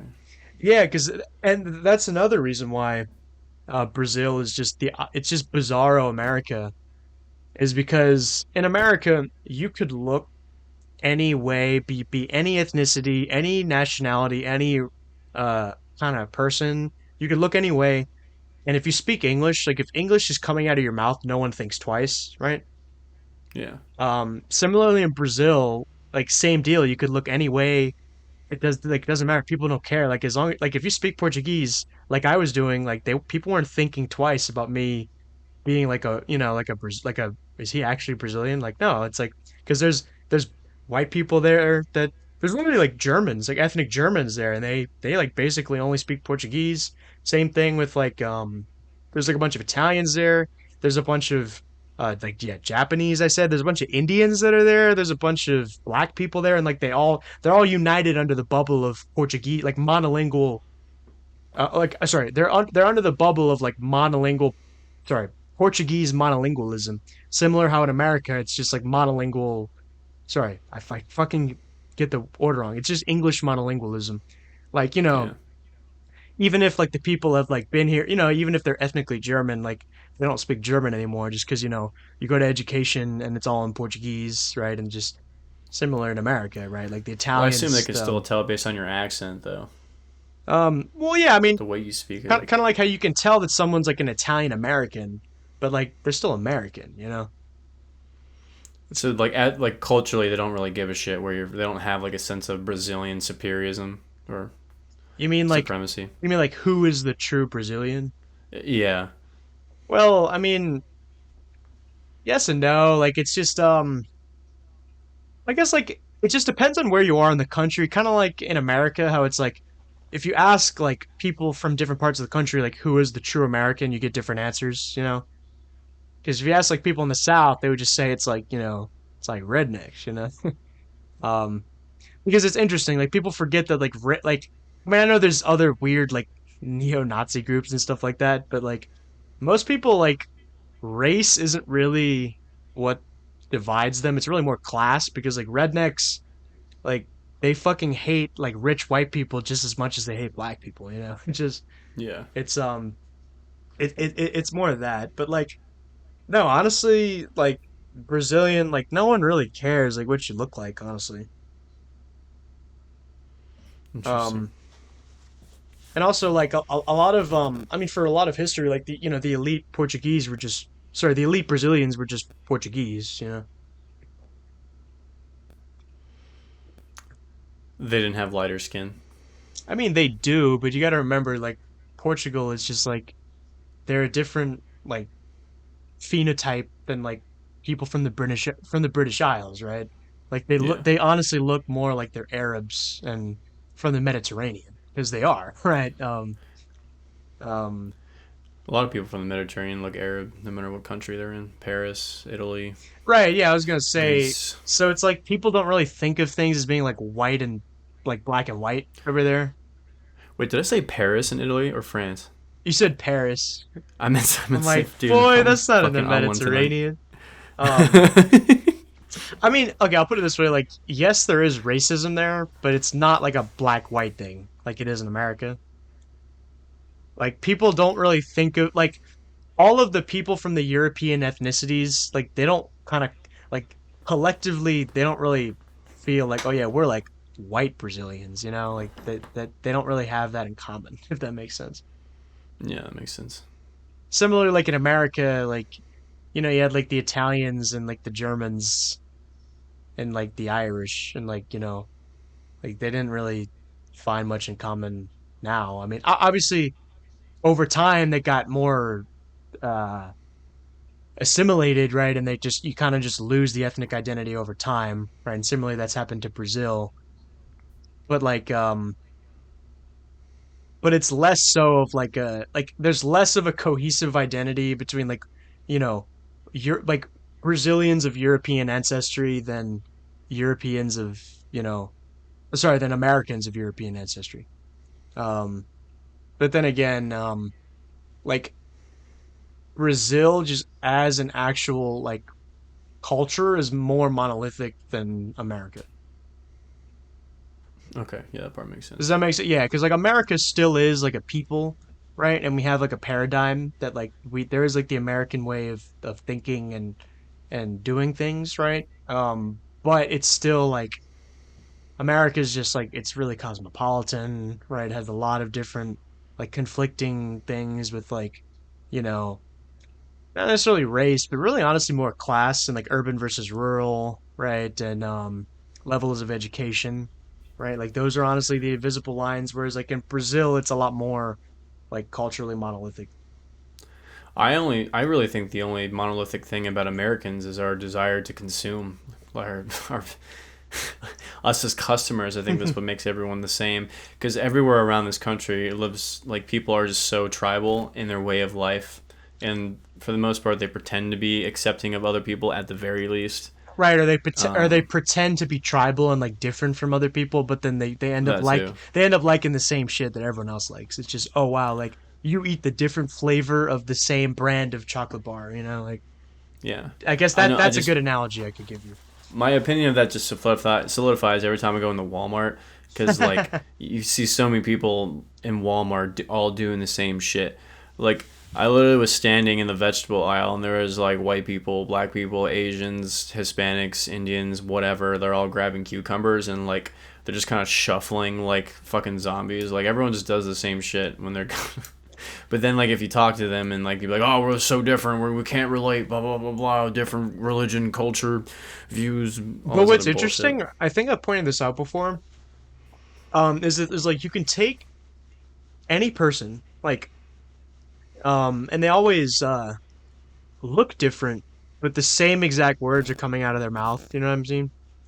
Yeah. Like they like the same cringe music. They shop at the same Walmart. They wear the same stupid clothes. They watch all the same dumb Netflix shows, right? Like it's all fake people, but oh wait, they look different, so diversity. You know? Yeah, that's the part that's always funny to me. Like, I don't think, like, I mean, eventually we're all just going to be one giant global community anyway. Like, I feel, I don't know if there's going to be, like, a more universal lingua franca than English, or if it's just going to, a bunch of different words from other languages are just going to keep It's like morphing into English to where it's it's going to, as long as like the Anglosphere and like the Anglo-American establishment is in power, English is never gonna not be number one. Because like Chinese is too culturally insular to be the number one. Um, I guess in the sense that like it's a lot easier to anglicize someone than it is to sinicize someone. Sinicize meaning like to Chineseify something. right. Um, like Chinese is and like it's only spoken in China and like in some other fringe places in Southeast Asia. Like I mean if they become number one, then maybe it will be, but no, Wasn't just Mandarin, like, the number one language spoken in the world, or is that Arabic? well for actual like amount of native speakers, yes, just because China's population was like so high. Yeah. But like no, not Americans. I speak American, but American. English has the most amount of total speakers, if that makes sense. Okay. Like people who Gotcha. they speak it, but then they might also speak another language as their native language. Okay, I Or see. like it's L1 and L2 speakers. Like we're L1 English speakers, but I'm an L2 Spanish speaker. I don't know. I think because of the internet, eventually, like, we're all gonna morph into the same language, the same sort of consumerist culture, the same skin tone. In a couple hundred years, we're all gonna mix with each other. Yeah, that's part of the New World Order. If you read all like Huxley or anything like that, you I know don't think that. it's a part of it. It's literally just more people going around the planet at a faster speed. It's like a funnel; it just keeps going and going, and then everyone's gonna have no, like, and then we'll probably develop some sort of tribal cultures from there. But, like, just as a people in general, we're probably gonna be No, but around the same. that's like what the proto globalists talked about, like Aldous Huxley in his writings about like how like we'll just make a like we'll give the people a new religion right to follow like which is like the Darwinism and all the fake bullshit right and it's like it and the what was he say oh yeah and also whatever religion it is we'll just promote whatever is monism which is the belief that like everything is one and the more you believe in like everything is one then the less like tribalistic we get and then that's when we move towards like the global elite structure and Well, I don't whatnot. think that's gonna stay like that, even if that is their plan. Like, we're just, our nature is to fucking, like, divide, conquer, and seclude, and, like, it's hard for you to feel special and have the Yeah, like superiority it's complex when you're the same as literally everyone else on the planet. So we're gonna make up another excuse to kill each other or to feel better or superior to one right. another. Like, I don't think that's gonna go away, no matter how hard they try. Well, yeah, I was But just I'm saying physically, we're gonna all look the same, and culturally, we're gonna be very similar, and we're gonna speak iterations of the same language. yeah, I was just saying how that feeds into the whole like the Royal Society from like the like late 1800s and the early 1900s in Britain and America and all that stuff for Right. like the plans of like global domination on the and all that stuff.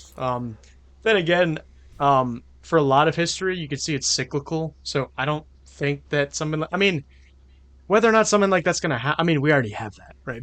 but whether or not it's gonna devolve into the literally we're all living in like cyberpunk 2077. Like I don't know. Like maybe we will, maybe we won't. It's just I mean, history does have a history, no pun intended, of just being cyclical. So we're probably gonna devolve into some other like barbarism or something like that. But I don't know. I'll just sit back, hold my beer, and just I'll see what's up on the show. If you have a choice. That's true. I don't know. I mean, kind of piggybacking off of earlier, if I see light at the end of the tunnel, I Hmm. mean, realistically, probably not. More than yes. So you're black pill. No, it's not that I think that it's going to happen. It's more realistic that it will happen. unless because like you can't predict everything. So like unless there's one major event that just totally puts the world off a center axis, metaphorically, I don't think that we're on the path of enlightenment. Obviously, because I mean society's getting worse and everyone's getting insanely on like I don't even like it because it's a cop out to call everyone dumb and ignorant and blah blah blah blah blah. Like that's been done to death. But like people really are just shells of just vapid fucking like nothing. Like I don't like it's crazy to watch people Dude, sorry, interact my with each other. phone like totally just like fucked up. I don't understand how we can just do this on a day to day So basis. anyways, it's just He's like gone. I don't know what's gonna happen, Where'd but he just go? being a pessimist is fucking useless, and everything's gonna be okay. So that's my thought. I hope so. Well, I mean, at least you have that. I mean, I mean, I guess I know you don't necessarily believe in like heaven the way I do, but something that I think it was like a Greek Orthodox saint said that really resonated with me was he said all of the stuff I see in the world going on would make me go insane if I didn't know that God would have the last word, right? Not in the sense of like, haha, I proved you wrong, God's gonna smite you, but like in the sense of like, even if some fuck shit happens, like it's all gonna be okay, you know? well, once you leave this planet, I don't think there's ever Well, going to be right on well, Earth. it's no, but it's still okay now in the sense that like, like Christ is king and he made the sacrifice and he died and resurrected and all that stuff. Like you see what I'm saying? No, I get the Like you just I got to get the remember point that. of the silver lining of it all, but like I don't know, like it doesn't have a tangible effect on Earth. Is what my point is. It does. I mean, if it's true, then this is his last laugh. Then because it's like I said, realistically, I don't think it's gonna get any better. Well, so you think it's the end of the world? Like I it's like a mean, we're like I Book of Revelation type shit? well no, I think like going back to Okay. the El Infierno, like hell is on Earth. Like if there is ever In a lot of ways, yeah. I'm not saying I You're right. believe this. Like I don't know what I believe when it comes to spirituality. I'm always wishy-washy back and forth. But like, if there's ever, because I know people like say it as a joke, or sometimes I don't know if people actually believe this or not as a spiritual belief. But like how I was saying like God has abandoned us, or God is dead and we killed him, like stuff like that. Like that makes more sense to me. Like God has abandoned this That's place. no, that's like retarded Nietzschean like gay philosophy. Like I fucking hate Nietzsche so much, dude. Ugh. Like I Um said, I'm not saying that's how it is, but no, like I but a like lot of just the metaphor of like if God has the last laugh, then this is his last laugh. Like our doomed mm, society. I mean that's kind of like that's kind of arrogant. Like you can't just say like, "Oh, this is just the worst thing that's ever happened." Like we've always kind of been in bad times. Like there's when we always say like this was when it was better, things got worse. It's like, well, things have kind of always when you look at the whole of history, things have always been bad, quote unquote, you know? So, I guess the takeaway is you always just have to focus on what's the good and just live the best life the way that you know that you have to live it, right? Like it's just the whole like people get so confused now. I'm sure you agree with this about like how people get so confused of like what it even needs to be, like what it means to be a fucking man. I'm like, you like deep down, like you know what it means, right? So stop arguing about it and just be it. Just be the good man that you know you have to be, right? You don't need to argue for 12 hours on the internet about like what being a good man is. I mean, it's just people that are lost and they're desperate for any sort of guidance for whatever reason. But I know I'm more because I know like we not are. I mean, covertly maybe, but like life is definitely way easier than in previous times throughout the history of the planet. I more mean just like the concept I mean, it of is and it society, the isn't. Like it concept just of human individualism, the concept of art. Like not because our lives are so. I mean, honestly, you could make the argument that like because our lives are so mundane and easy for a lot of us, or if you're yeah. struggling, like there's worse sides about that coin. Like it's, I guess it's like the general sense of lack of purpose. Like it feels like there's nothing like Yeah. meaningful in today's world, and I don't know if the world has Well, that I always been like understand. that Yeah. along all the travesties that have happened throughout the planet's history, but just there's nothing of substance really, and you have to find it, and you really have to make it your own. I mean, it is like it has been like that and has been like that. I mean, typically it's just like, I mean, obviously we're in a period of decadence, right? And that has the typical fruits that come from that. Um, but I guess like ultimately what I'm saying is just like the when we get fixated, like not necessarily saying that you're doing this, but like when we get so like worried about what's like going on or like how do we like do this or that or everything, it's just like deep down, like you know what you have to do, you know? And it's like the best thing you could do is to not like this is St. Padre Pio. He says pray, hope, don't worry, right? Because worrying is useless. It does nothing good, right? So it's not like a naive optimism, but it's just like in the sense that being pessimistic and worrying about things is just like I said, does nothing good. Well, it's And scientifically it's just proven too for your mental health and your physical health as well. Like that's not yeah, even. exactly. You literally, Right, it'll literally exactly. kill you Um, earlier.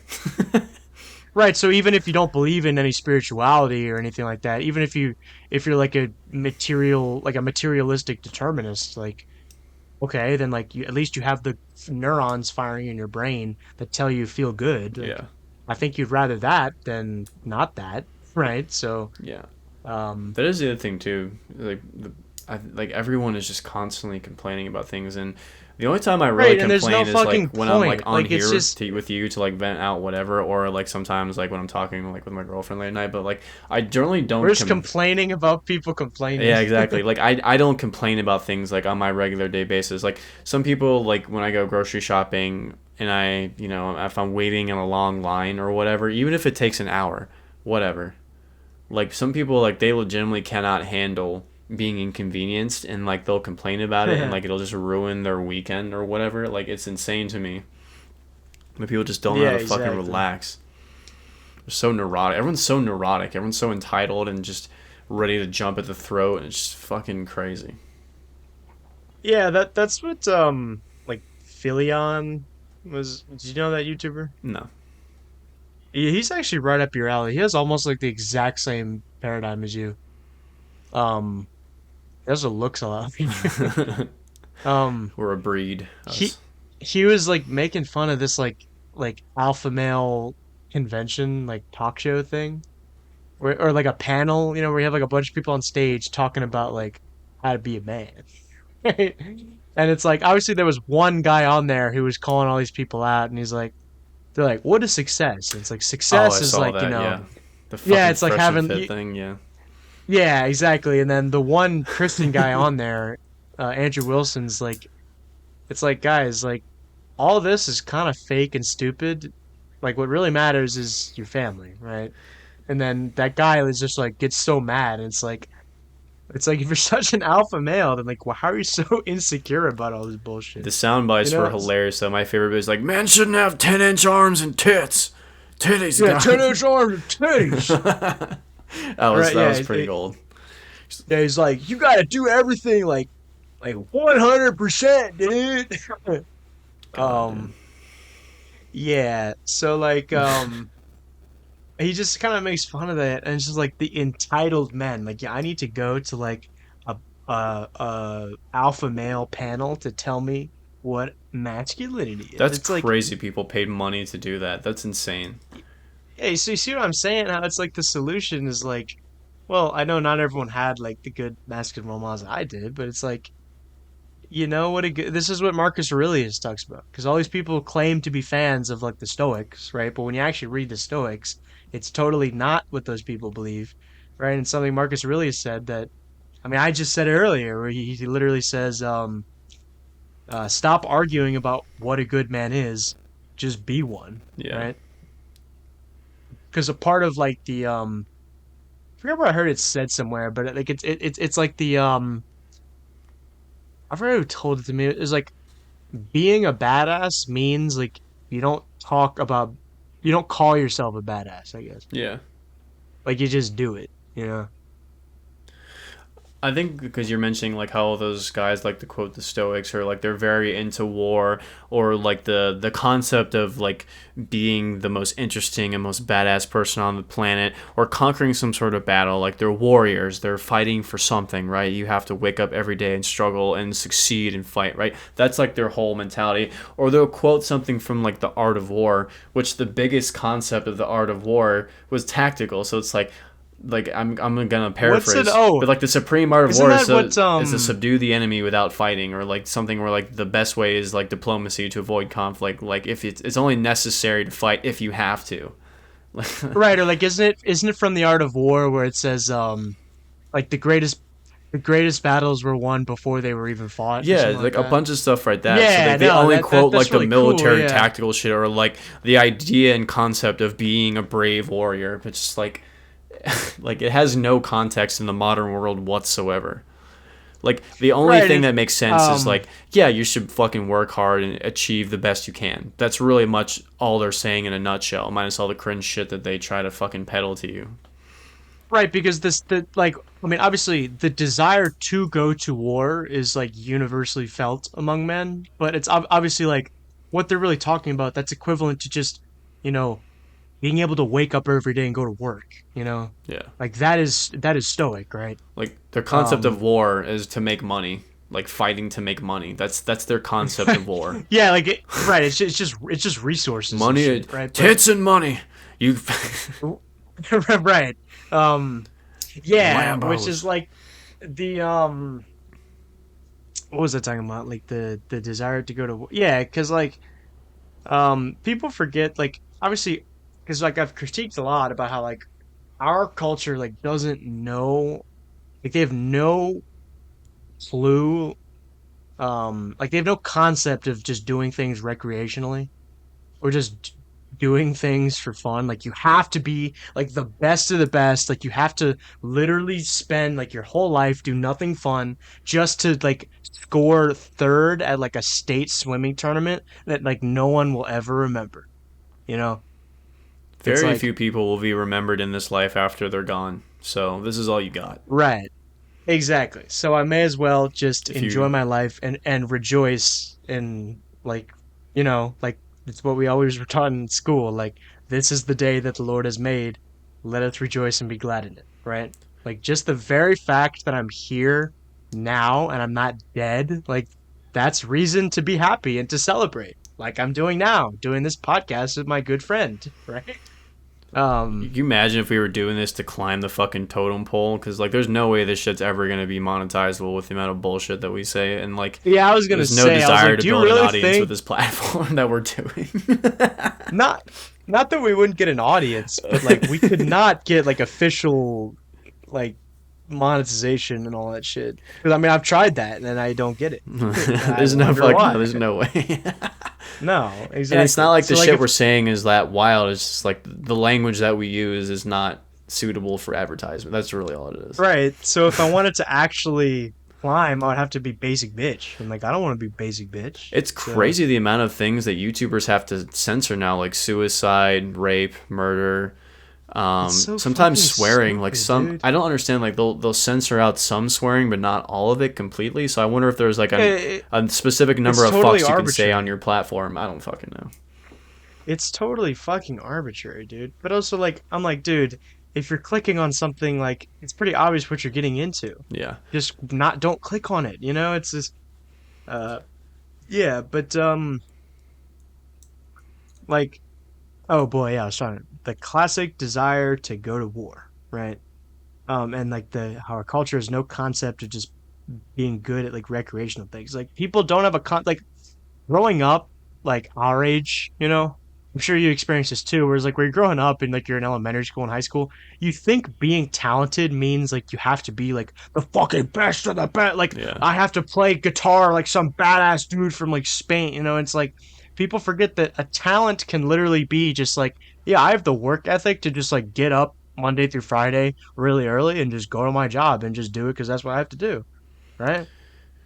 I think And you the should be internet. happy for that, I think the internet ruined that concept because I remember when I was a kid, Yeah, yeah. when I saw people that did stuff really well. The whole point of a talent was that they could do something that not a lot of people could do, right? Like I don't I Hmm. don't I don't know if that's literally the definition of a talent, but that's how I saw it back in the day. Is like it wasn't just that you were good at something. It's like this guy can do that, no one else can.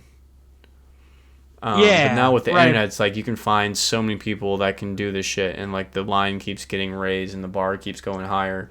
Not like publicly and more Right. popular, because obviously the most popular stuff is the worst stuff. Usually you have to find the people that do it, but just like the amount of skill that people possess around the world is insane, and they're all like they all could be Yeah, like it'll kids. filter out the best of the best. Yeah, Yeah. especially with Like you really music, think like that that's how there's this algorithm works. yeah. Yeah. So it's like if that's all you see and you don't see that like the 99% of everything else that you're probably going to be interacting with, like of course you're just going to feel like, "Oh yeah, I suck." Like no, that's awful, you know? I don't know. It's all relative depending on who you're with. Some people think you're really good. Some people think you suck. Who gives a shit?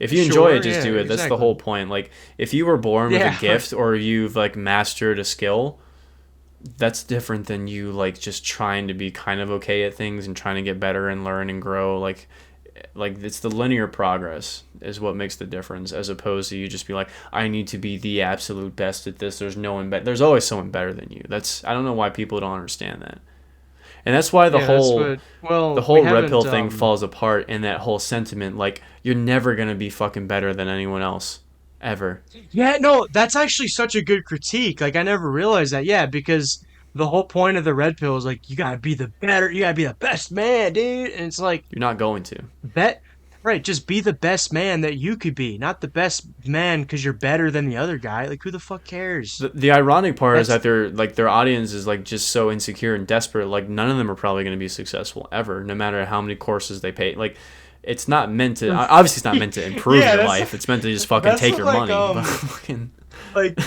do you watch do you like Sam Hyde at all? I do like Sam. I liked that trolling era of the internet, and I think it's funny that he's relevant today because he's just such a fucking force of nature. And the whole thing with him and iDubbbz, that was pretty funny. The him. Yeah, like my paradigm is almost like exactly the same as his. Um, and like he was talking about how it's like What he do was you like, mean? but I don't ever see you going to the level that Sam Hyde does to do shit. I've never seen you like step out of your comfort zone like that. What do you mean your paradigm's the same? well, you understand what a paradigm is, right? What is your what? How are you in the same paradigm as Sam Hyde? Paradigm is like a framework, right? That's what So I'm like saying. it's How just is your framework similar to his? the way we view the world. Okay. Like now, does it make sense? I mean, It's hard to tell how he views the world. If he's just super, it's to me he's super nihilistic. That to me that No, seems to are be you his kidding me? paradigm. Have you seen him recently? He's not fucking nihilistic at all.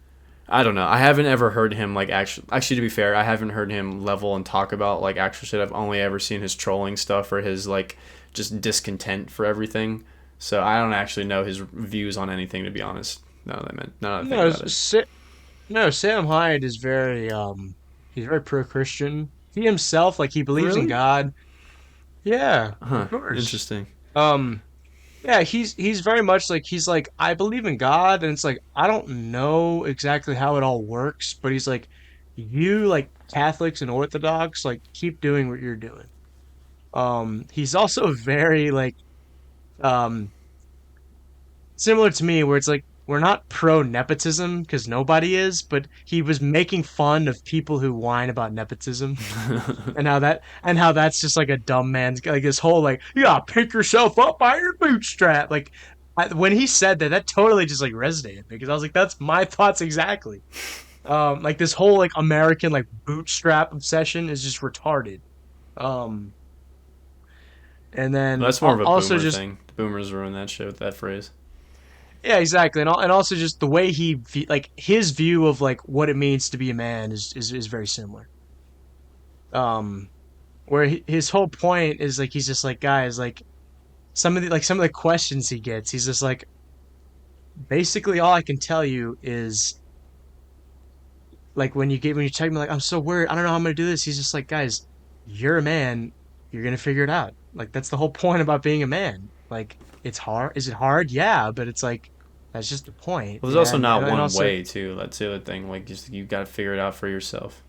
what works and what doesn't. Yeah, I mean, I kind of agree with you. But basically in the sense of just like like you have to take charge, and I mean obviously people are given different circumstances. That's also what he talks about a lot. Is just like we're not all.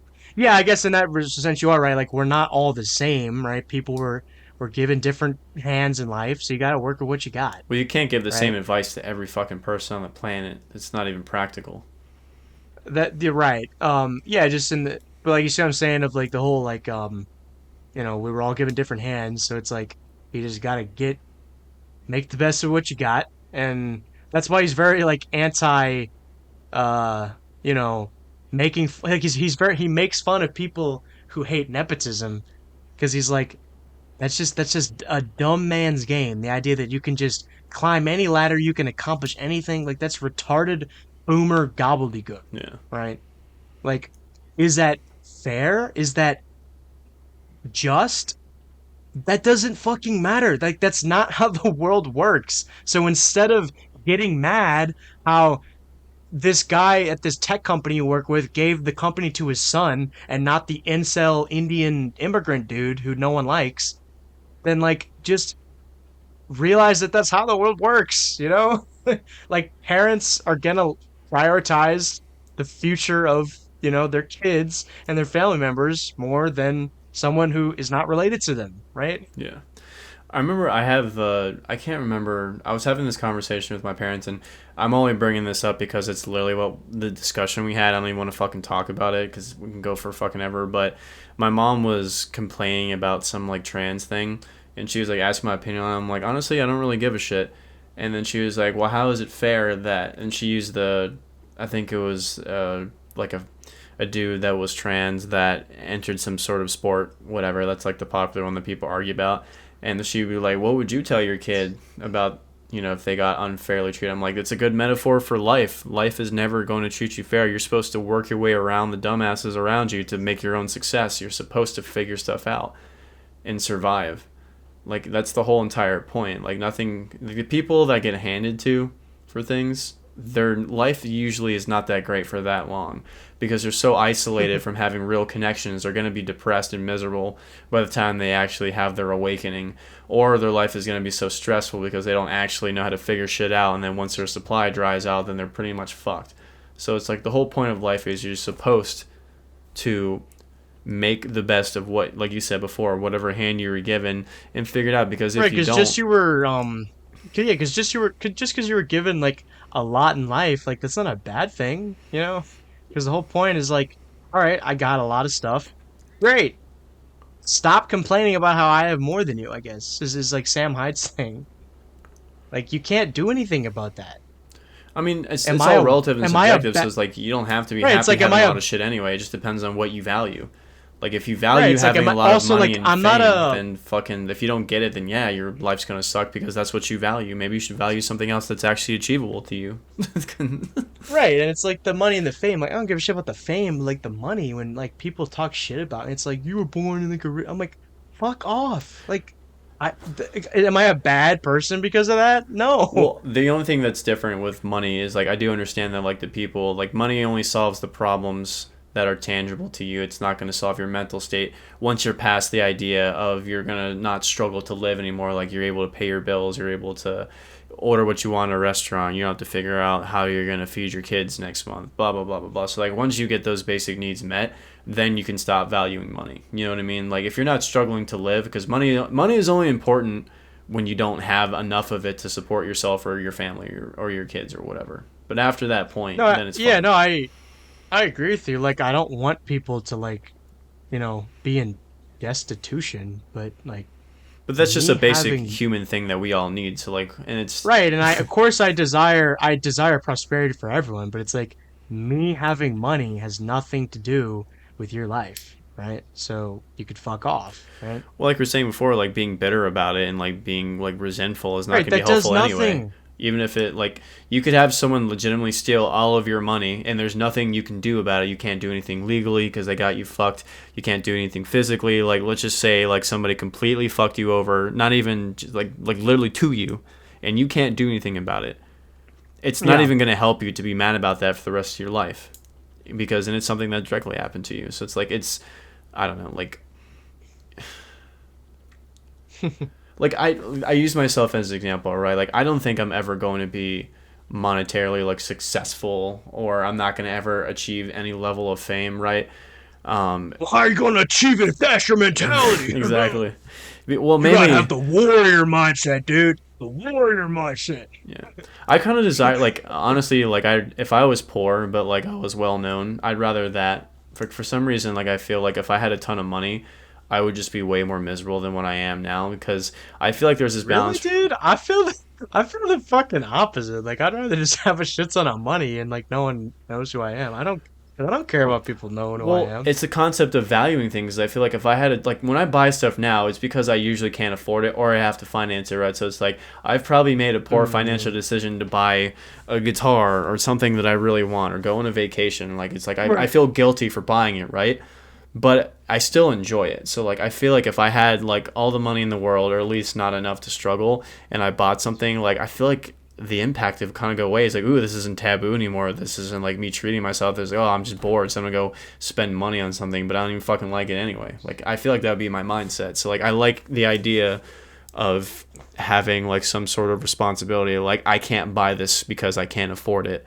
But then like in a Mm, couple of months, I like fuck it, I'll just get it anyway, and then it feels better to me than just like, oh, I can just buy whatever I want. I don't know. I might be weird for that, but for me, yeah. like I don't want to have a Um. shit ton of money for that reason. But I'd rather be more well known than have money. Yeah. I guess like my way of life is um like if I had all the money in the world, like I know exactly what I would do with it. I like my life would basically be the same because I pretty much already live like I'm retired anyways, Yeah, right? exactly. Right? Because it's Fuck it, like money's I just fake. like I mean, yeah, like I get the point of life to the point where it's just like yeah, like if I had all this money in the world, like I would just invest half of it and then like the rest of it I would just buy a bunch of properties and then I could just send all my kids to the Catholic schools and then do it have whatever do whatever they want. And then that's just like you just don't have to worry about money.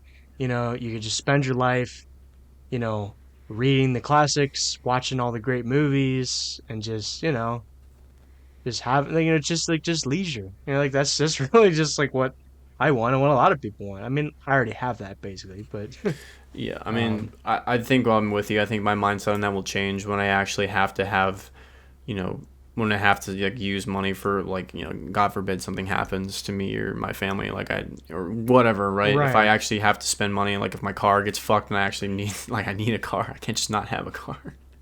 Right. So like I yeah, if there's I tangible think things then yes, but like if I have all my bases covered and like just the idea of I can just continuously make more money if I work harder, I don't give a shit enough. Like I enjoy living my life the way that I do now. I don't need to achieve more material. Honestly, the thing that I would do with more financial freedom is I wouldn't work at all and I would just like focus on like exercising more and like reading more and really yeah, trying to that's what I was strengthen gonna say. Like myself I and my wouldn't mind. That's what I would do. I wouldn't keep buying shit. right, like I wouldn't I mean I would probably just work at McDonald's because like it's good to have something to do, Yeah, I I find some guess. part-time job that is just so fucking easy or just occupies my time or keeps me active. Like I work in a like fucking bus or at a table at a restaurant or something while I'm just Right, something where I'm because moving around and interacting with people because I enjoy that. right, and you can actually enjoy that because you don't have to like have that job and have to like Support make a myself. live. Yeah, right, right. You could actually just enjoy the Yeah, job for what it is. Yeah. Um, I actually be really good just being like a busboy or fuck just it, being like whatever. a Bartender. I'd yeah, or love to be just a like bartender, like just be like one of those fucking old guys in New York City or something. I'm just in some high rise bar on a Friday night. I'm just talking with some rich motherfuckers that have no concept of life and just like silently judging them while I'm like giving them a coy smile. Like that's a good retirement to me. As opposed to like sitting in just my fucking living room and watching TV until I have Alzheimer's because I just eat shit and watch dumb fucking dumbness all day. So yeah. I would just like I guess like I should add travel into the equation, but then again, like I would travel too, just like I yeah. said, I would invest like half of it, and then I would just buy a bunch of properties in like a bunch of different countries, Yeah. right? Like I would buy like I'd buy a house here just because I like living here, and then I'd probably just buy a house in like New Orleans, and then I'd buy a house in Brazil, and then I'd buy a house in El Salvador, and then just for like the hell of it, I'd just buy a house and like I'd buy like some super nice like fancy apartment in like Paris and like Rome because like Rome is awesome and I love being there. Right. And I've never been to Paris, but I'm sure I would like it. Also, I would just like I would buy some place in like the Caribbean or something like that. Yeah. Um, so then like bam, like traveling, because like I don't want to buy a house in like Asia or anything. Like I would like to visit there, but like I don't wouldn't want to live there. Because I'm not like a weeb. The culture is too fucking Um, different. Like that would be such a that's what I nightmare was gonna having to say. interact with Yeah, people. even you with like Latin America, because like America is so much more similar to Latin America than we are to like fucking Japan. You Yeah. know, like it's just yeah, exactly. Although I still think I'd Or rather live in Japan than Mexico. I'm not gonna lie. yeah, well, I mean, depends on the. If I showed you some parts of Mexico, you'd change your fucking mind. I mean, it's beautiful. I want to go to a couple spots in Mexico, but like I don't know if I'd want to And you live don't. there. Yeah, but you don't have to work the same way. You have to like the work culture in Japan is like ridiculous, dude. Well, if I was living in Japan with money, I wouldn't have to work anyway. Oh, okay. With money out of the equation, Yeah, no, okay, I would I no, see I what you're would saying. never fucking move anywhere outside of this country trying to work unless it was like a That's insanely true. dream job Yeah, that I can work from like something that's really yeah, ideal. I would never do that unless we just totally yeah, become a fucking just degenerative state where we're just totally dystopian and everything like there's way more fucking homeless and everything sucks. Then yeah, I'll probably skip ship. But I don't know. I don't know where I'd go. yeah. Oh yeah, because like Probably somewhere in Europe. Japan, if yeah, but like Japan, if you don't have money, like sorry, if you have money, it's like it's literally I think the safest country on earth. Probably. Like you can, it's like little girls can literally walk to school and nothing happens to them Yeah. because it just has that like Japanese orderliness. Like they're kind of like the Germans in that sense. Like they just have like that on time like just punctuation, orderliness, and stuff like that. Well, they were So allies. yeah, it kind of makes sense when you think about it. Efficient and Um, sneaky. where in Europe would you go? I have no fucking idea. I don't know. Like the Nordic countries or something like that? I Scandinavia wouldn't would be mind cool. living. Yeah, I Yeah, would. I was gonna say like I wouldn't mind living in those countries at all. I definitely wouldn't fucking go to England. Um, No, I mean I could do England, but like you definitely could not fucking do England. why not? Um, well, I mean you already know why because you don't fucking like it because it's England. It's like it's one of like the just cringes. Like it's more like it's the most like American uh like European country if that makes sense. Like Yeah, it's it's too just like similar to our country. I think that's why I wouldn't like it. like the taxes are just so fucking ridiculously high. All of the laws like are like I'm not that too big on like the gun laws and so like I don't really care about that, but like the whole gun laws in Britain is like retarded. And then like literally if like a burglar breaks into your house and you kill him, like you get like prosecuted for that. Like that's retarded. Well, you can have that happen here Um, too. no, I know exactly, but like in other European countries, that's not the case. And then also it's just they like England is the European country that has like lost the most of its heritage. Like if a lot of like not in the English countryside because the English countryside is so beautiful and I would love to live there, but like London and like Birmingham, Oh, oh fuck that. Birmingham Yeah. especially, yeah, it's all just like cookie cutter, like brutalist architecture that's just so ugly and like it's just like the machine, it's like what Tolkien was talking about and all that stuff, Yeah, I and how only would much he live in a like small town in England, some in the countryside. That yeah, would be kind of whereas cool. like Nothing English to do, city but is just still. like still like it's just beautiful. You could find something to do. Yeah, Like no. you just kind of have to go out. You just got to embrace the nature, dude. I don't know. I mean, But like the country is a big honestly, like place, like here in Canada, so it's like I'm sure you could find pockets to like kind of be under the radar, even how bad the governments get. Like who cares yeah, I mean, like how bad? Because here's like the I biggest example. Like you could still like we're fine, and like we have yeah good whatever. lives, and it's fine. Like and Canada's the same way. Like I can make Canada work. Honestly, like but like the Scandinavian countries, like they have this like kind of specific quality about it. Like have you ever heard of Higgy? No. It's like the I don't know if it's Swedish or Danish. It's like a word in one of those languages, higgy. It means like it doesn't have a direct translation, but it just refers to like kind of like the Scandinavian lodgy kind of coziness like during the winter, you know? Right. And the Scandinavian countries like they do kind of have like that cozy kind of vibe, you know? Yeah, I do like it for that. Um I love the folklore of the yeah, Northmen. it's really cool. Yeah, and they got But not Viking. also Like I don't just think like I'm a fucking Viking. Like all those cringe neckbeards. It's not. no, right. It's like in the actual like this is actually kind of interesting. Yeah. Not in the cringe way, but it actually is interesting.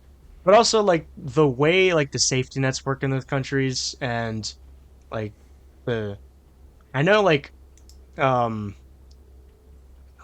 like the way labor unions work here is really cringe. But like and then people are always like, oh well you see they're socialist over there. And it's like no, actually like the way I well regardless, like I don't care like if they're socialist or not, like the way that those countries actually do labor unions I actually support. Um Yeah, and like the healthcare is all good and whatnot. So Yeah. I wouldn't mind living there at all. Pay higher taxes, but they actually go to something tangible. Yeah, but then again, like those countries are just like so they're so much smaller. Like the population is just so much more homogenous, and like they're a much higher trust society and whatnot. And also like there's just so many periods of the year where you know it's like 2 months of like no working or like no school, you know, and it's like wherever town you're in, like the groceries or like the restaurant or the pub is just from whatever local thing is there, right? So then just everything just works out. Like everybody knows each other, like you know. Yeah. No. Like there's times where I wish that like I fucking lived in this country, you know what I mean? Oh I like man. the idea, like the new buzzword of the modern era is the digital nomad. So people that just work remote, they don't have to ever go into a physical building, so they just move around from place to place. That'd also be kind of cool too. Like I don't have to have a place I call home. I can just keep exploring and lay my head wherever it lies. Yeah, that's becoming like a new social class almost. Yeah, Uh referred to as the rentier class. yeah, Well, that's related to like the rentier class, I guess. That's more of like people that just inherit so much money that they can just like, you know, they don't have to work anymore and they can just, you know, buy a bunch of property and like yeah. just, you They know, don't even need assets. They just fucking get whatever they want. and they can live a Gucci life. Yeah, who gives a shit? Buy Yeah, I'll be like that buy a one day. watch and throw it in the ocean, and buy another one. Yeah, I'll be, I'll be like that one day. I don't doubt it. I really don't. Yeah, but hold on, I need to piss. Entertain the crowd Why do you do this to me every time? because I drink water during the podcast So and I do need to I. I drink piss. over 100 fucking. Well, we have different fucking I don't know, like systems. I don't I'm know, older than dude. you. I should have a weaker bladder, William. Fuck off. Oh, the lovely audience. What am I going to do with you? I would like to start off by saying that you should bankrupt yourself. You should borrow as much money as you can from different financial institutions and gain up a shit ton of interest and just slowly pay it back off over time. Because fuck it. We're going to be not on this planet for super long, so who gives a shit? You know, buy that thing for $2,000 that you want that you'll love for 2 months and then you'll never fuck with ever again. Or fuck it, that $80,000 truck that you're going to drive around in your suburb, you never go off roading, why not? Do the premium upgrade, get the WeatherTech mats, you deserve it. Because nothing is more temporary in this life than our happiness. So if you're happy for the 2 seconds right after you bought it, it's worth it. You work super hard and you deserve the world. So if there's any one message that I can relate to you that I've learned in my lifetime is that it doesn't matter how hard you work, you're still going to be unhappy. So you might as well, what's the phrase? Cry in a Lambo, then cry in a I double wide. am back. Hello. Dude, if you had to live in Africa, where would you live? I do the stereotypical white answer, South Africa. I don't fucking know. I don't know like the good spots in Well, Africa. right, because it's like where I'll else? go to Lagos, Um, Nigeria, and fucking work in a call center and scam boomers for gift cards. I think that's my legacy. yeah, don't the Nigerians have like a reputation for the scamming? Oh yeah. I watched this really funny program on YouTube called Social Catfish. It's a bunch of these fucking like geriatric millennials or boomers that they fall for the romance scams of like some Nigerian using some pretty girl's profile picture and like Really? scam like it's hundreds of thousands of dollars they fucking get from these Dude, you boomers. can't It's make this crazy. up, It's dude. insanity. Really? Yeah. And most of Dude, them come that's a from legitimately boomer moment. Lagos in Nigeria. Bro, Probably like Bangladesh that's and Russia and some other parts of the world, but mainly in Nigeria, which is pretty funny. yeah. Because That it's some like like African dude ever is texting this um like middle aged bitch from Kentucky, being like, "I love you so much. You're the fucking light of my life. I am in the hospital. I can't support myself. My kidney's gonna go. Can you please send me $5,000 of Target gift cards?" right. It's like in a heartbeat. Fuck, dude, it's so dumb. Um, because like the rest of Africa, I guess like for my lifestyle, I can't really think of anywhere else that's comparable other than South Africa. I don't know. I'm sure there is. Um, I don't really know anything about most African countries. I mean, I do want to go to Egypt and Morocco. Those are kind of cool places, but I don't know. I don't know anything about Africa. yeah, no, actually Morocco's not that bad because like, I could live in what's it called? Casablanca. Yeah, Casablanca would be cool. Although Because living that in has an a Arab bunch of country would be kind of insane. I don't know if I could do that for that much long.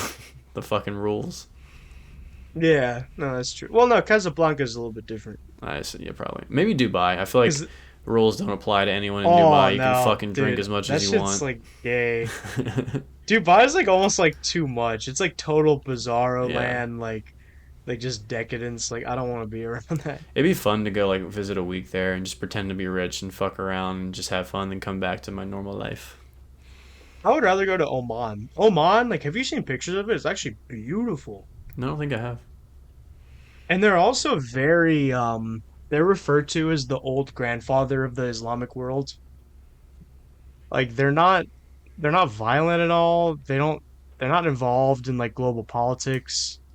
Because it's been like a British protectorate for like 200 years. Right.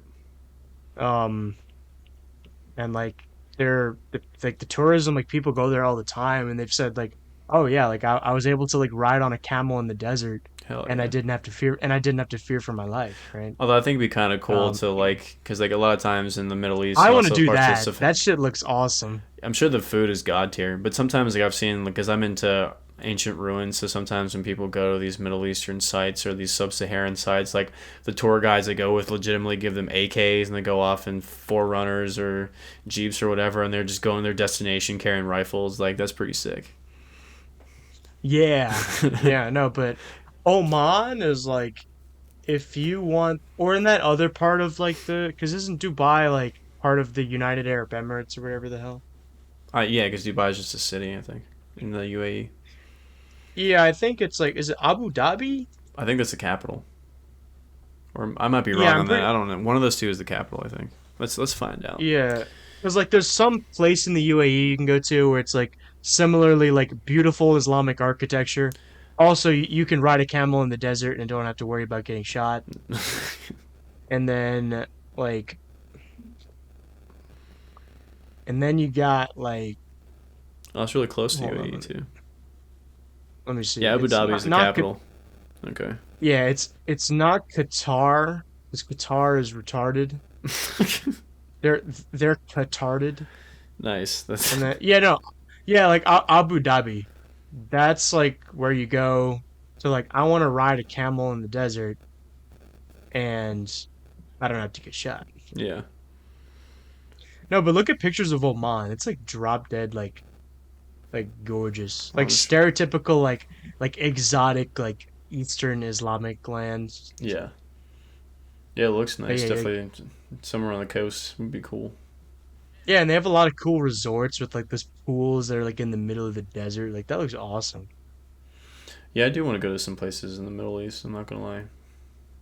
Yeah, I would go there. I would totally go to Egypt too, and Morocco, because Morocco is also like Morocco and Oman are like the two like least cringe Muslim countries. Um, The and least then um, also what's it called? I would go to what is it? If it wasn't Iran, I would totally go to Tehran because it just looks so cool. It's disappointing Like, how far Iran's fallen, and that's mainly from the fault of our government trying to overthrow yeah, and coup shit all the time. Because like if you but look at there's pictures still of Iran in the like, '60s and '70s, like it looked really fucking chill, beautiful well, that's like landscapes.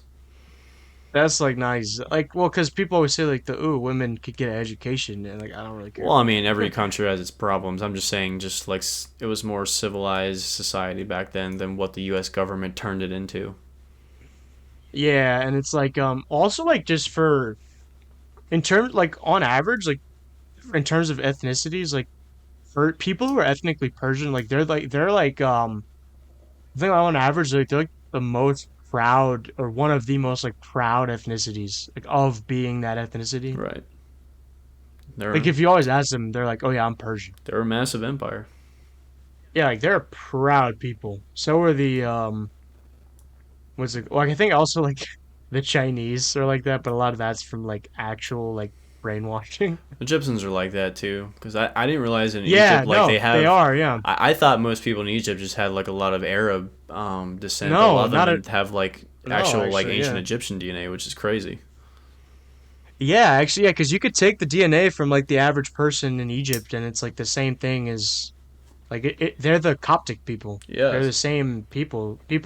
Yeah, people don't realize that. They just think that all of the Middle East is just like, ooh, it's like Arab, and it's not. I mean, they speak Arabic, but when Islam conquered Egypt, they just kind of like moved on to the next thing. Like they didn't really like mix much with the native population. So like they've been like they're a distinct people. Yeah, and I guess yeah, exactly. They're also very proud of that. That's why like, there's not a lot of Egyptian immigrants abroad. They're very like no, like this is my home. Like I am Egyptian. I will stay here for the rest of my life, and that's that. They need And to I respect that. revive that language because every time I've ever heard it spoken, it sounds really cool. Yeah, it's only spoken in like do you know like the Coptic Orthodox Christians?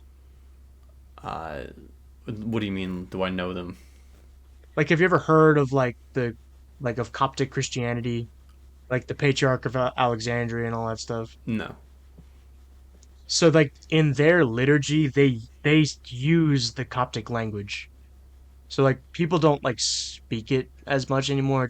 It's more of like a liturgical like formal thing. Right.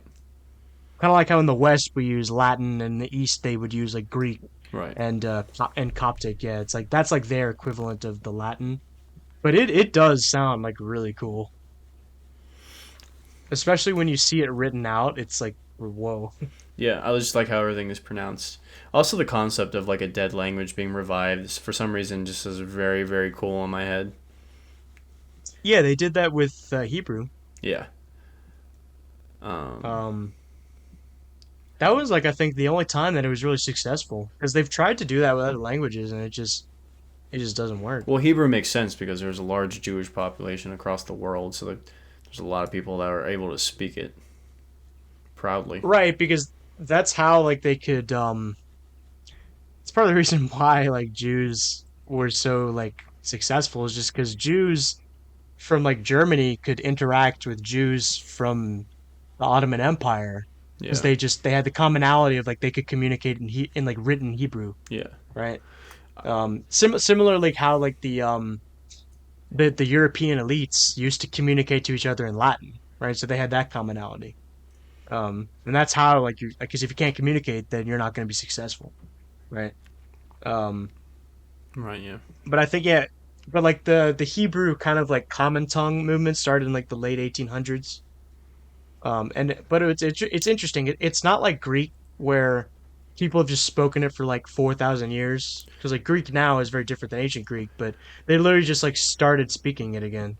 Yeah, I was It was about to pretty say that cool. the language is still relatively similar. I think like most people that speak Greek, they can understand almost basically the majority of the context of ancient Greek when it's been spoken. Yeah, I think like one of the oldest languages still being spoken is Tamil in Sanskrit, yeah. which is wild. I don't know Um, how well, much like, that's changed over the thousands of years, but well, Tamil and the Indian languages are all like Sanskrit derivatives. I don't know. I Um, just know that one of those two. I was reading a list and it's like Tamil and Sanskrit were up there as one of the oldest languages still spoken. yeah, I have a friend who's Tamil, like he's ethnically Tamil. Hmm. Um, he was telling me how like he doesn't speak it, but like he when he hears his parents like yelling at each other, he can understand it. That's the universal Yeah, language, anger. right. That's another thing. Like India, people have no idea how diverse India is. Yeah, there's like over 200 tribal languages in like specific regions alone, let alone the whole country. Like northern India is the Europe of Asia, and then southern India is like the Africa of Asia. Um, yeah, because like in the north, it's like the Punjab and and all that, and then the Bengals are in like the west. Sorry, the east part. The west part, I think, is like the I can't remember what the like most of like the center of the country is like Hindi and all that, and then the south is like the yeah, it's like Tamil. Yeah. Yeah, but it's like someone in southern India and someone in northern India have like basically nothing in common. It's crazy to think about. All for them just to come here and fight each other in traffic. Yeah, I mean it's literally as if like, Europe was a country with all their different ethnicities and languages and all that. Yeah. And obviously, like to them, they look at Europe and it's like, oh, it's all the same people. But to us, like we know the difference between like the French and the Germans and the and all that. You know, Yeah. um, But they all look the yeah, but same. right, exactly. Dude, me and and my other buddy, we have a friend who's from Bangladesh. He really wants to take us to Bangladesh, and I'm really thinking about going, dude. Fuck it, why not? The only way to go to As like, countries is to have someone from there show you around where to go. It's honestly the best oh way. yeah, no, You don't miss I that I am opportunity. I am not going to especially that part of the world where I don't have someone who is from that country to show me around. Yeah, exactly. I would go Yeah. anywhere if I had a good guide. I don't even give a shit where it is. I'll go to Fallujah if I had a good guide. Yeah, but like my friend was telling me, like I'm not saying it this in a derogatory because it's I love the accent so much. It's so funny. Uh, he's just like the if you come to Bangladesh, if you're a white person, the whole people will come around and try to touch you. Like he's like crowd of 50 people will come and follow you. Jordan says like that in the Yeah. Philippines. If you look white, they'll like try to get your autograph or think that you're famous, Yeah, exactly. which is wild. Like, bro, I don't want to go there because it's Muslim. What? Like, I'd rather go to India. We're talking about the Philippines. No, Bangladesh. No, the Philippines is Catholic. Well, half of it is, Um, half of it's Muslim. It's like really? Cyprus. Oh, it's like Cyprus. Okay, but is it like the thing where it's like the North Islands or the Northern Islands are Catholic and the Southern Islands are I don't know where it Muslim? breaks down, but I know there's like a heavily Catholic and heavily Muslim divide in the Philippines. Wow, I didn't realize. I thought it was like it was mostly Catholic. Well, yeah, from the Spanish, and then I don't know where the Muslim influence came from, but there's a high Muslim That's population there too. that's probably definitely from like Indonesia and Malaysia, Probably. because both of those countries are Muslim. Wasn't Bangladesh a really high Muslim country too? Yeah, that's what I'm saying. Like how I'd rather go to India than Bangladesh. Oh, I mean, my friend, my Bangladeshi friend is actually Hindu. Um, but they're like a minority. He's only like Hindus are only about 8% of the whole country because the whole point is like that was designed as a Muslim state, kind of like Pakistan. yeah, Like they're ethnically Punjab just as much as like the northern, like the Kashmir region in northern India. But they were separated because it was like a religious thing. yeah. No, that makes sense. And then Nepal is like the Buddhist state. Nepal would be fun to go to. I don't want to climb Everest, That but just to see it. Yeah, no, I would go there. I had some coworkers who were Nepalese. They were like really nice people. Dude, yeah, Nepalese people are awesome. Everyone I've ever met has been just fucking incredible. They're cool people. Yeah, I mean, my favorite out of all of them is India, just because like it's the most iconic, and I love like that Indian like trippy music is just so awesome. Dude, Um, that's the one thing if you go to Canada, because there is a massive Indian population in Canada. When I went to Niagara, there was a ton of yeah, there dude, is. the Yeah. fucking Indian food there. Oh my god, it's amazing. Oh, I bet. Fuck, Yeah, dude, it's so good. but also like I like. I mean, I don't like dislike Nepal per se, but or like Buddhism per se, but like I like India better because Hinduism, like next to Christianity to me, that's like the second highest religion that I respect. And I like it because their prime minister is just totally dicking on the Muslims right now. Um Jesus. I knew you were gonna go somewhere fucking weird with it. You can do like it's a chill religion. They have pacifistic beliefs, just like they're just dicking on Muslims. no, it has nothing to do with being No, pacifistic. Like I know. this I'm just that's stupid. That's fucking retarded. That's like what like hippies like to be like, yeah, dude. It's like you can't like commit violence Yes, I know ever, you dude. have Like, that Catholic imperialism into your blood. I get. It. I'm just making. I just think it's funny that you went like that was your point for why you like Hindu because they dick on Muslims.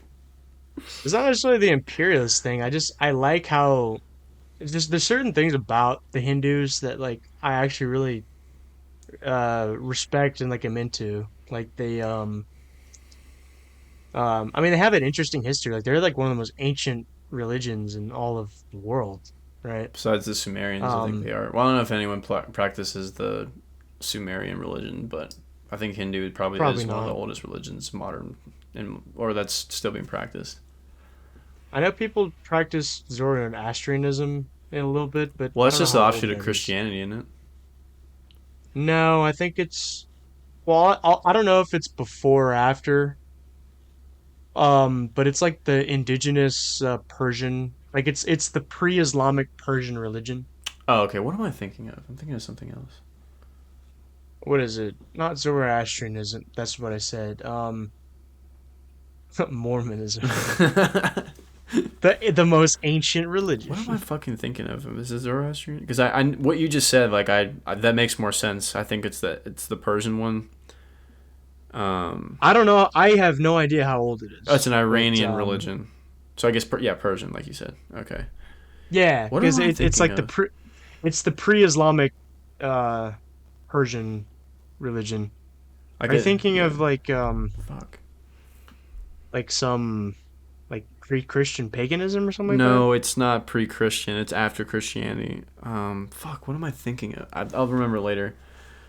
Is it Um, related to Christianity? I don't know if it's related to Christianity. I just know it was an offshoot from it, like Mormonism. There's a wild bastardization of Christianity, where it's Oh, all like Gnosticism or something like that? it's some sort of Gnostic Christianity. Because Yeah. like Gnosticism pre-exist like Gnosticism is ancient. No, I know, but like there's sects of Gnostic Christianity that developed after like the Gnostic teachings of Yeah. Jesus and all the supernatural shit they believe that he did. Like they really focus on that aspect of it, or like the philosophy of self improvement, like kind of like you are your Yeah, own because god like the kind of shit. Like Gnostics that's what I can't remember. There's a name for it though, but I'm blanking. Oh, oh yeah, Hermeticism. that I think is what I'm thinking of. Yeah, Hermeticism. Um, Yeah. No, fuck that. um but like the Gnostics, like yeah, there were the Christian Gnostics, but like they pre-existed. Like literally, Aristotle in his writing was talking about the Gnostics, and he said that they were ancient because like well, they all have they would ancient just like beliefs that predate Christianity because that's where that comes from. right. So like they like Gnostified Christian, like made their own version of it. Yeah. Right. So like Gnosticism is not only like a Christian Yeah, you know, no, I know that it's thing. Yeah. aspects of that they developed after Christianity. They merged it kind of together, like alchemy and shit, Right. like all that stuff. Which is yeah, that's related to Hermeticism Yeah, and like Luciferianism and all that. yeah. Um, yeah, but I don't know, something about like just the Hinduism, like I actually like, I really like it.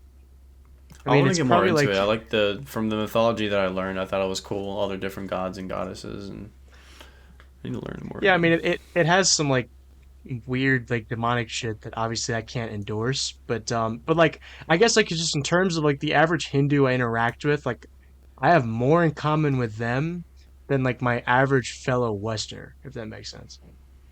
I mean, yeah, Like my Hindu friend from Bangladesh, like we agree on like so much more things than like the average like dickhead across the street. yeah, no, You know what I mean?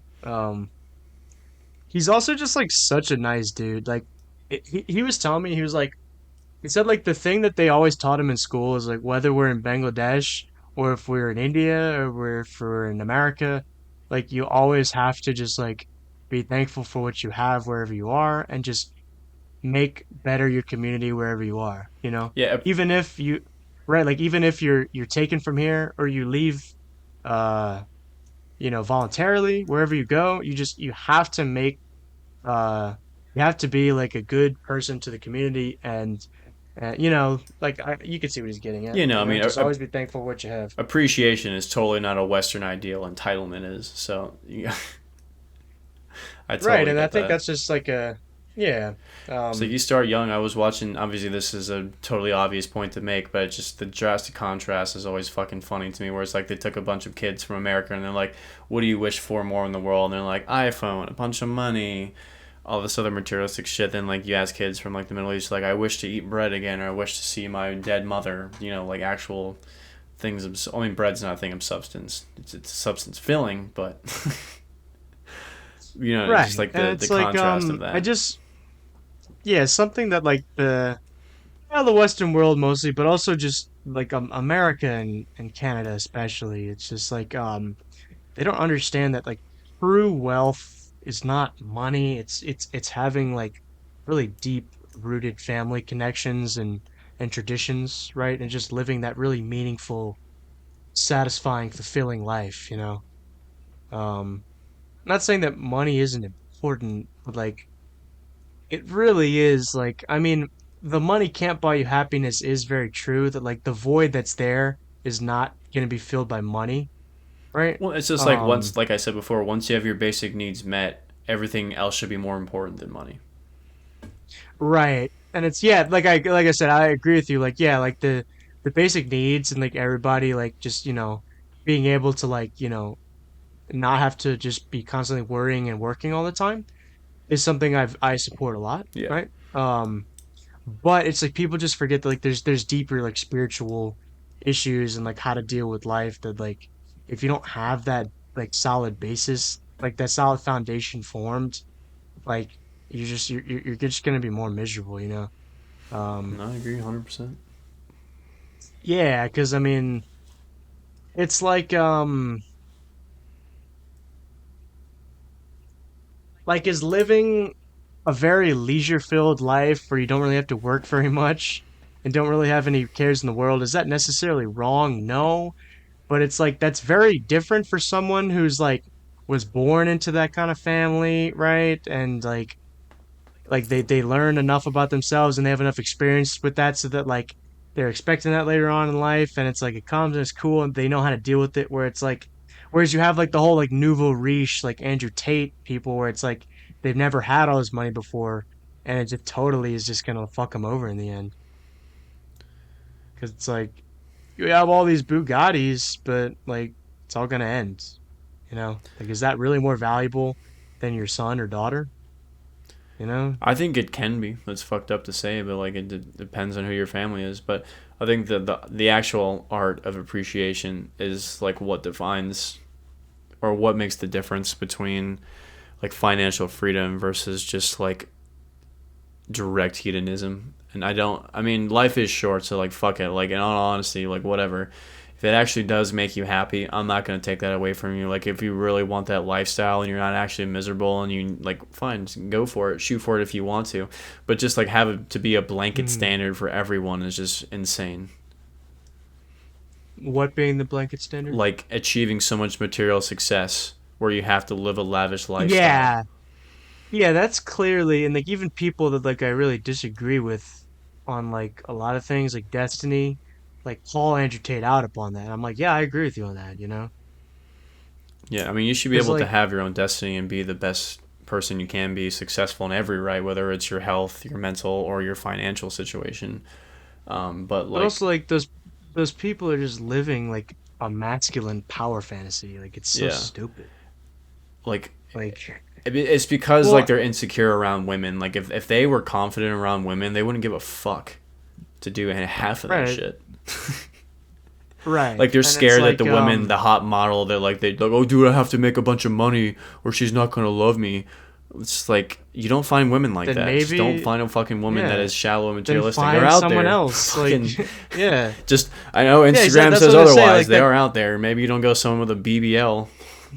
Yeah, that's what I was gonna say. Like that's a very big indication that you don't need a woman like that. Yeah, it's just like, and that's honestly the main reason because you ask people like that's like they don't care about having the lavish lifestyle for themselves. They care about getting pussy from it. You know what I mean? Like, I guarantee you, Yeah, if getting bitches was not their priority, I don't even think they would even care to have a nice car. Like, what's the point of having a nice car for if you're just gonna sit in fucking traffic? Like, exactly. That's you why just want to I pull up will. to a bitch at the gas station and be like, "You want to go for a ride? Right. Look at No, and my that's stocks do well this month. Get in."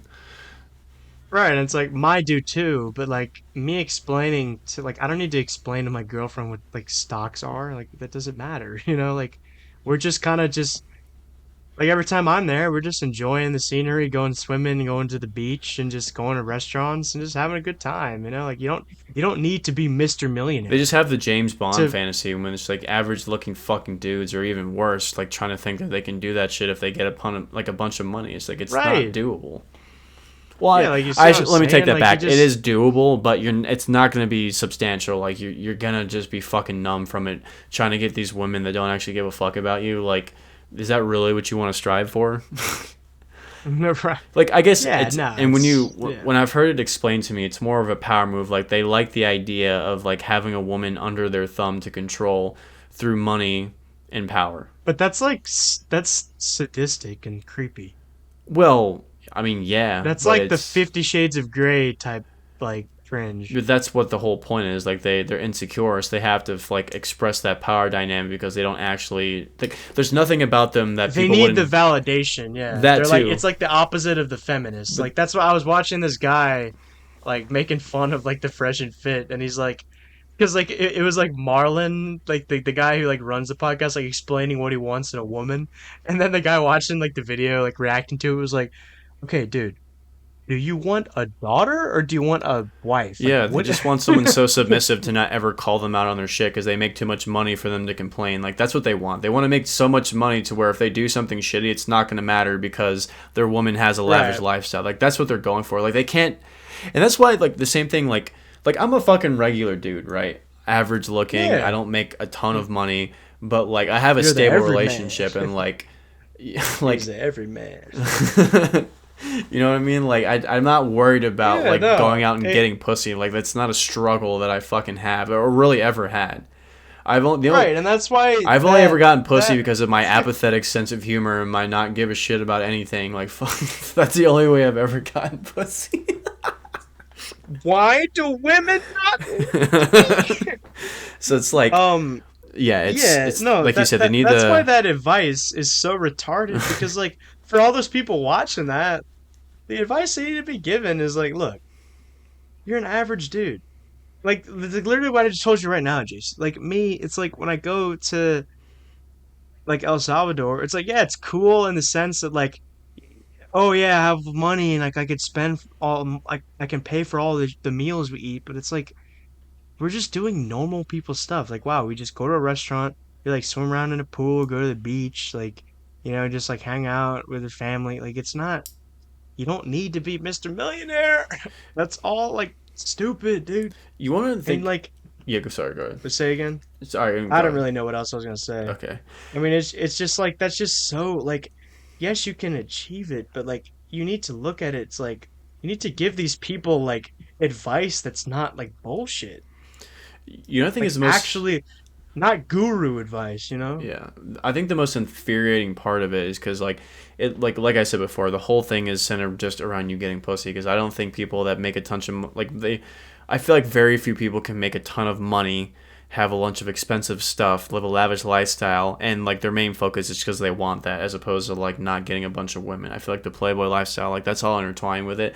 What infuriates me the most is that like their concept of a hot woman is like the most shallow, dumb looking bitch I've ever seen in my life. And like they're so terrible to talk with. Like there's nothing of substance of the women they actually go after. It's like it's the fact that they don't understand that there is so many like really fucking hot women of substance. And I think that's the part that's just like you're gonna miss all of that. Mm. So like you can make all the money in the world, you're gonna find the worst women to fuck, hands Yeah, down. yeah. And that makes me so mad for some reason. It's just like if you want to give dudes actual advice to work on themselves to get women that are not gonna just be, you're actually gonna have like a good wife and an actual meaningful, like not even a wife, just like a meaningful conversation. You know what I mean? Like you actually like relate with someone. Like I like with you and your girlfriend, right? I assume you guys like because well, never mind, I'm not gonna say that on the podcast, but the point is like you guys have meaningful conversation. I assume, right? Yeah. No, and exactly because it's like, if not, then it's literally just like masturbating with girls' bodies. Exactly, and that's my point. So like these guys are gonna It's miss out no on different than actual just yeah, meaningful interactions exactly. with women, and there are fucking so many attractive women that can have a meaningful conversation. That's what's so irritating because like you don't actually develop good social skills to communicate and actually have these women find you Right, and attractive. that's like with Like like you're it's gonna like be a they fucking they asshole that finds shallow dumb bitches, and then you're gonna be like right. women suck. Like Right, and bro. it's like they watch all these like pickup artists, and I'm like, dude, if you want to talk to a girl, just be normal. Like it's not. You don't need to be like the guru, like romantic, like Italian, like just totally just like like you don't need to do that. You just talk to her like a normal person. you know? God, dude, it's so funny to me. It's just like the point is so obviously there, and it's just they're missing it. Yeah, but well, I mean that's a lot of thing. I mean that's literally what Saint Paul says about like people who don't believe in God. How like they're, I mean like they know deep down they're fools. Yeah, Like I think it's back in like where it says like only a fool. Like I think I forget where, but like in the Old Testament, but it says only the fool in his heart says that there's no God, right? So it's like it's not like a oh they don't have the adequate information. Like we need to teach them some more stuff, and like whatever I'm selling you in my course, that's when you're gonna learn. Like no, it's not like an intellectual like lack of information problem. It's just like an actual spiritual moral problem. Like it's actually a problem of pride, right? yeah. And people, pride is the root of all sins. It's people don't want to admit that a lot of times when they have it, but like that's more often than not, like they said, it's the root of all sins. Like, and I people don't want mean, to see that, but when you actually see that, like that's when it actually starts to like change for the better, in my opinion. you can chalk it down to a simple one-liner: "Pride leads to genocide." Right. I mean, I've never heard that, but like, sure, yeah, you get to get it that way. um, but yeah, no, I mean, and that's the thing. It's like teaching people to not actually have meaningful interactions with others, and it's just that's the most damaging part out of the entire. I mean, obviously, it's just a money scam. They're just trying to take money from these people. Who gives a shit? And then they have a inspiring, rocky message of picking yourself up by your bootstraps, like you said. You gotta pick yourself up. Yeah, and it's like Fucking boomers. when you watch Downton Abbey, it actually makes you more in favor for aristocracy. Because like That's boomers, probably the like gayest thing you've ever said. I'm not gonna lie. no, I'm telling you, if you watch that, like you could see why boomers hate that so much because the whole point is What are like you talking about? Every boomer I know fucking loves that show.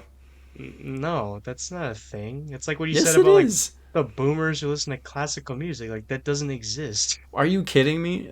No, boomers It's are either just like bluegrass or fucking classical music.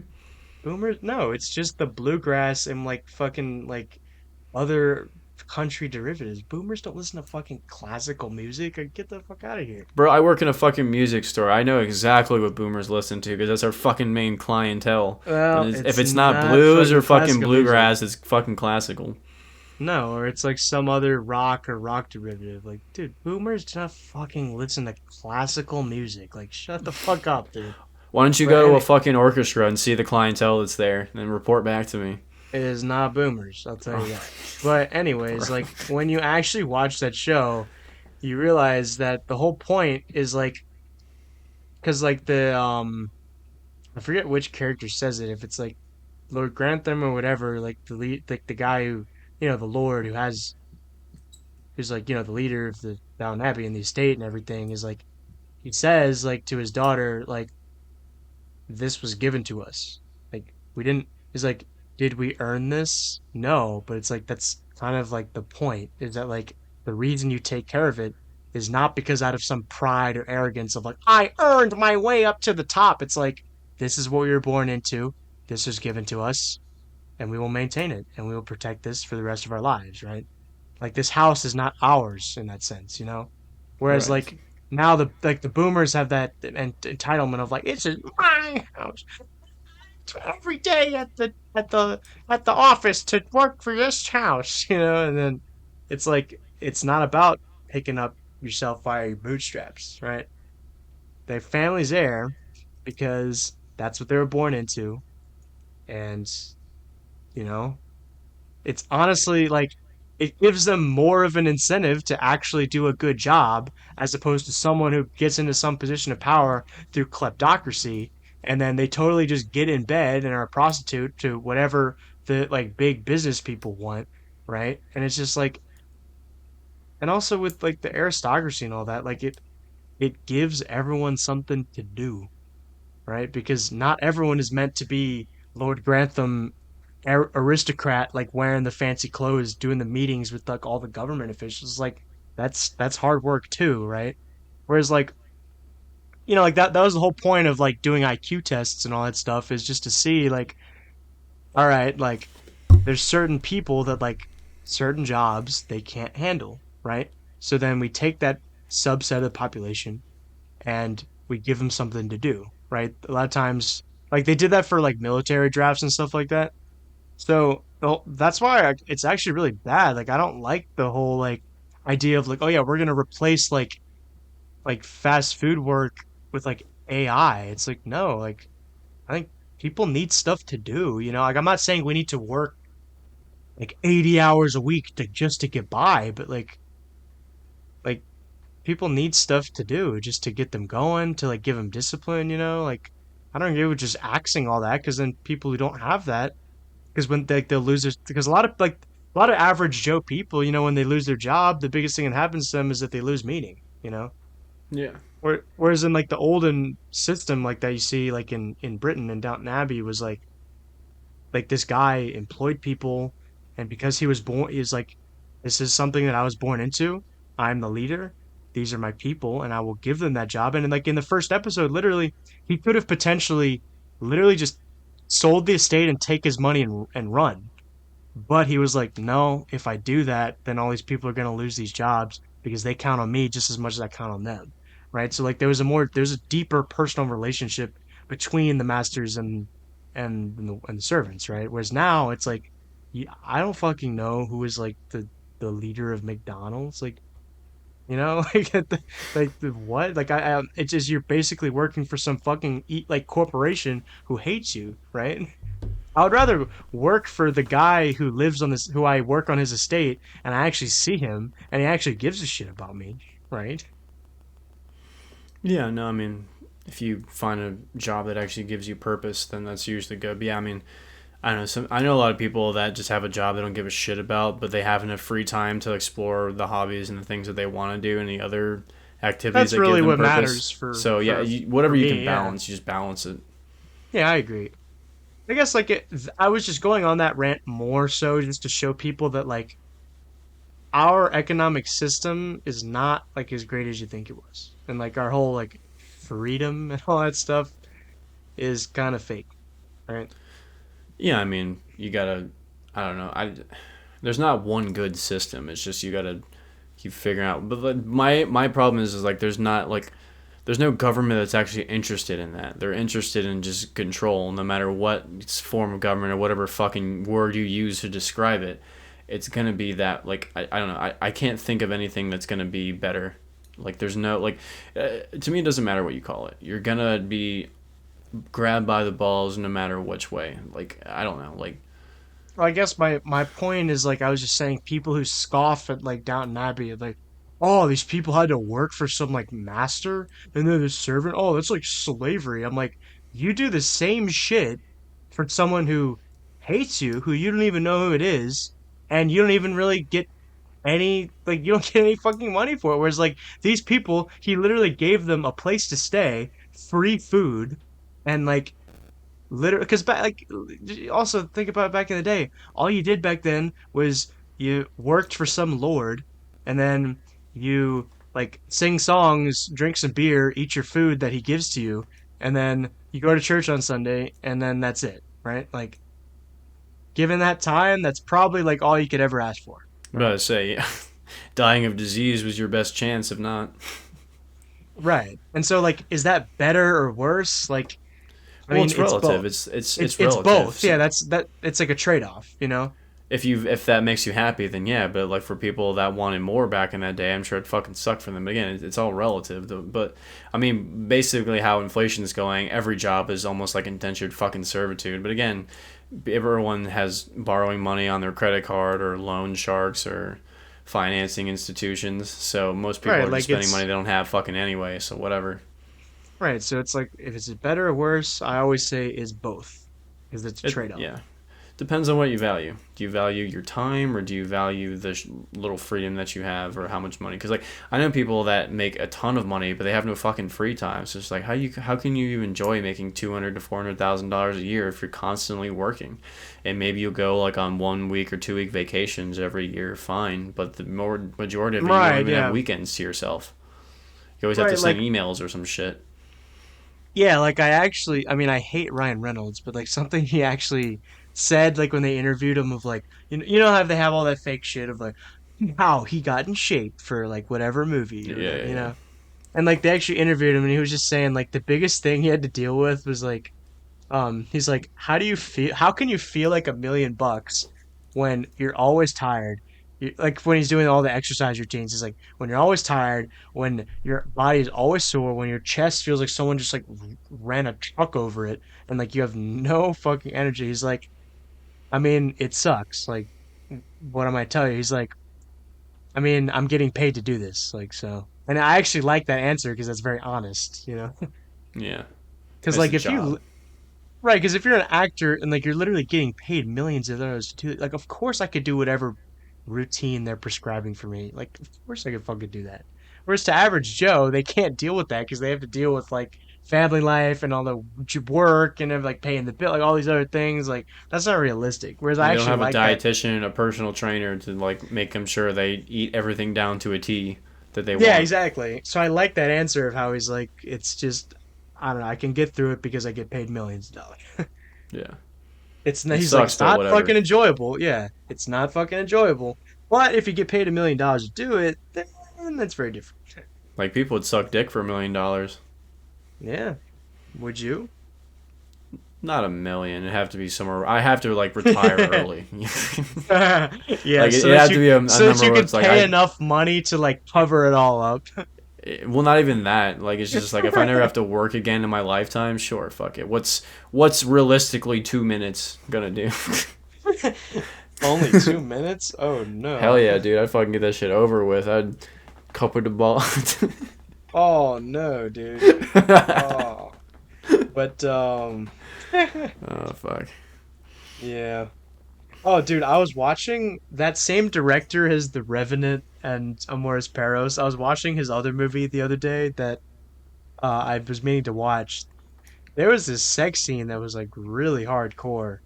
The dude was literally just like it's like sucking on this woman's tits, like just totally exposed. I was like, man, I wonder how much they paid those actors to do that. I'm sure it's insanely like ridiculous amount of money to do that. Yeah. No, I know there's um like movies have sex scenes, but like even for like this like this movie, like I thought it was like a little bit like too much. I Eh, mean, I yeah, I don't mean, know. I always find sex scenes in movies fucking weird. Yeah, It's it's like it just like doesn't need to be there. exactly. I don't need to because like it doesn't matter who you like. You have to watch it alone. It doesn't matter who you watch it with. Like maybe your friends. Like your friends, you'd be like whatever. But like if you watch that with your parents, uncomfortable. You watch that with your girlfriend, unless you guys are into that shit, probably uncomfortable. Like it's just like it's not Right. designed to be watched with any. Like it's porn, essentially. But like super soft core. I know it's quick, but it's like still. You know, and Yeah. you're obviously not jacking off. I mean, I'm sure some people do. Like they'll Well, clip that sure. shit and go home. But like when you're in the theater watching it, like you're not obviously jerking to it. But I mean, Well, some people, you never obviously, know, dude. Like, I don't speak for everyone, but you know the more rational headed people out there don't do that. but yeah, some people just can't help it. So Yeah, they have cerebral palsy. they got a nut, dude. Unless they get like a what's it called? Like when they take the like oh lobotomy. Yeah, it's like where they like remove a piece of your brain so like you're less emotional. You just think people with lobotomies masturbate more?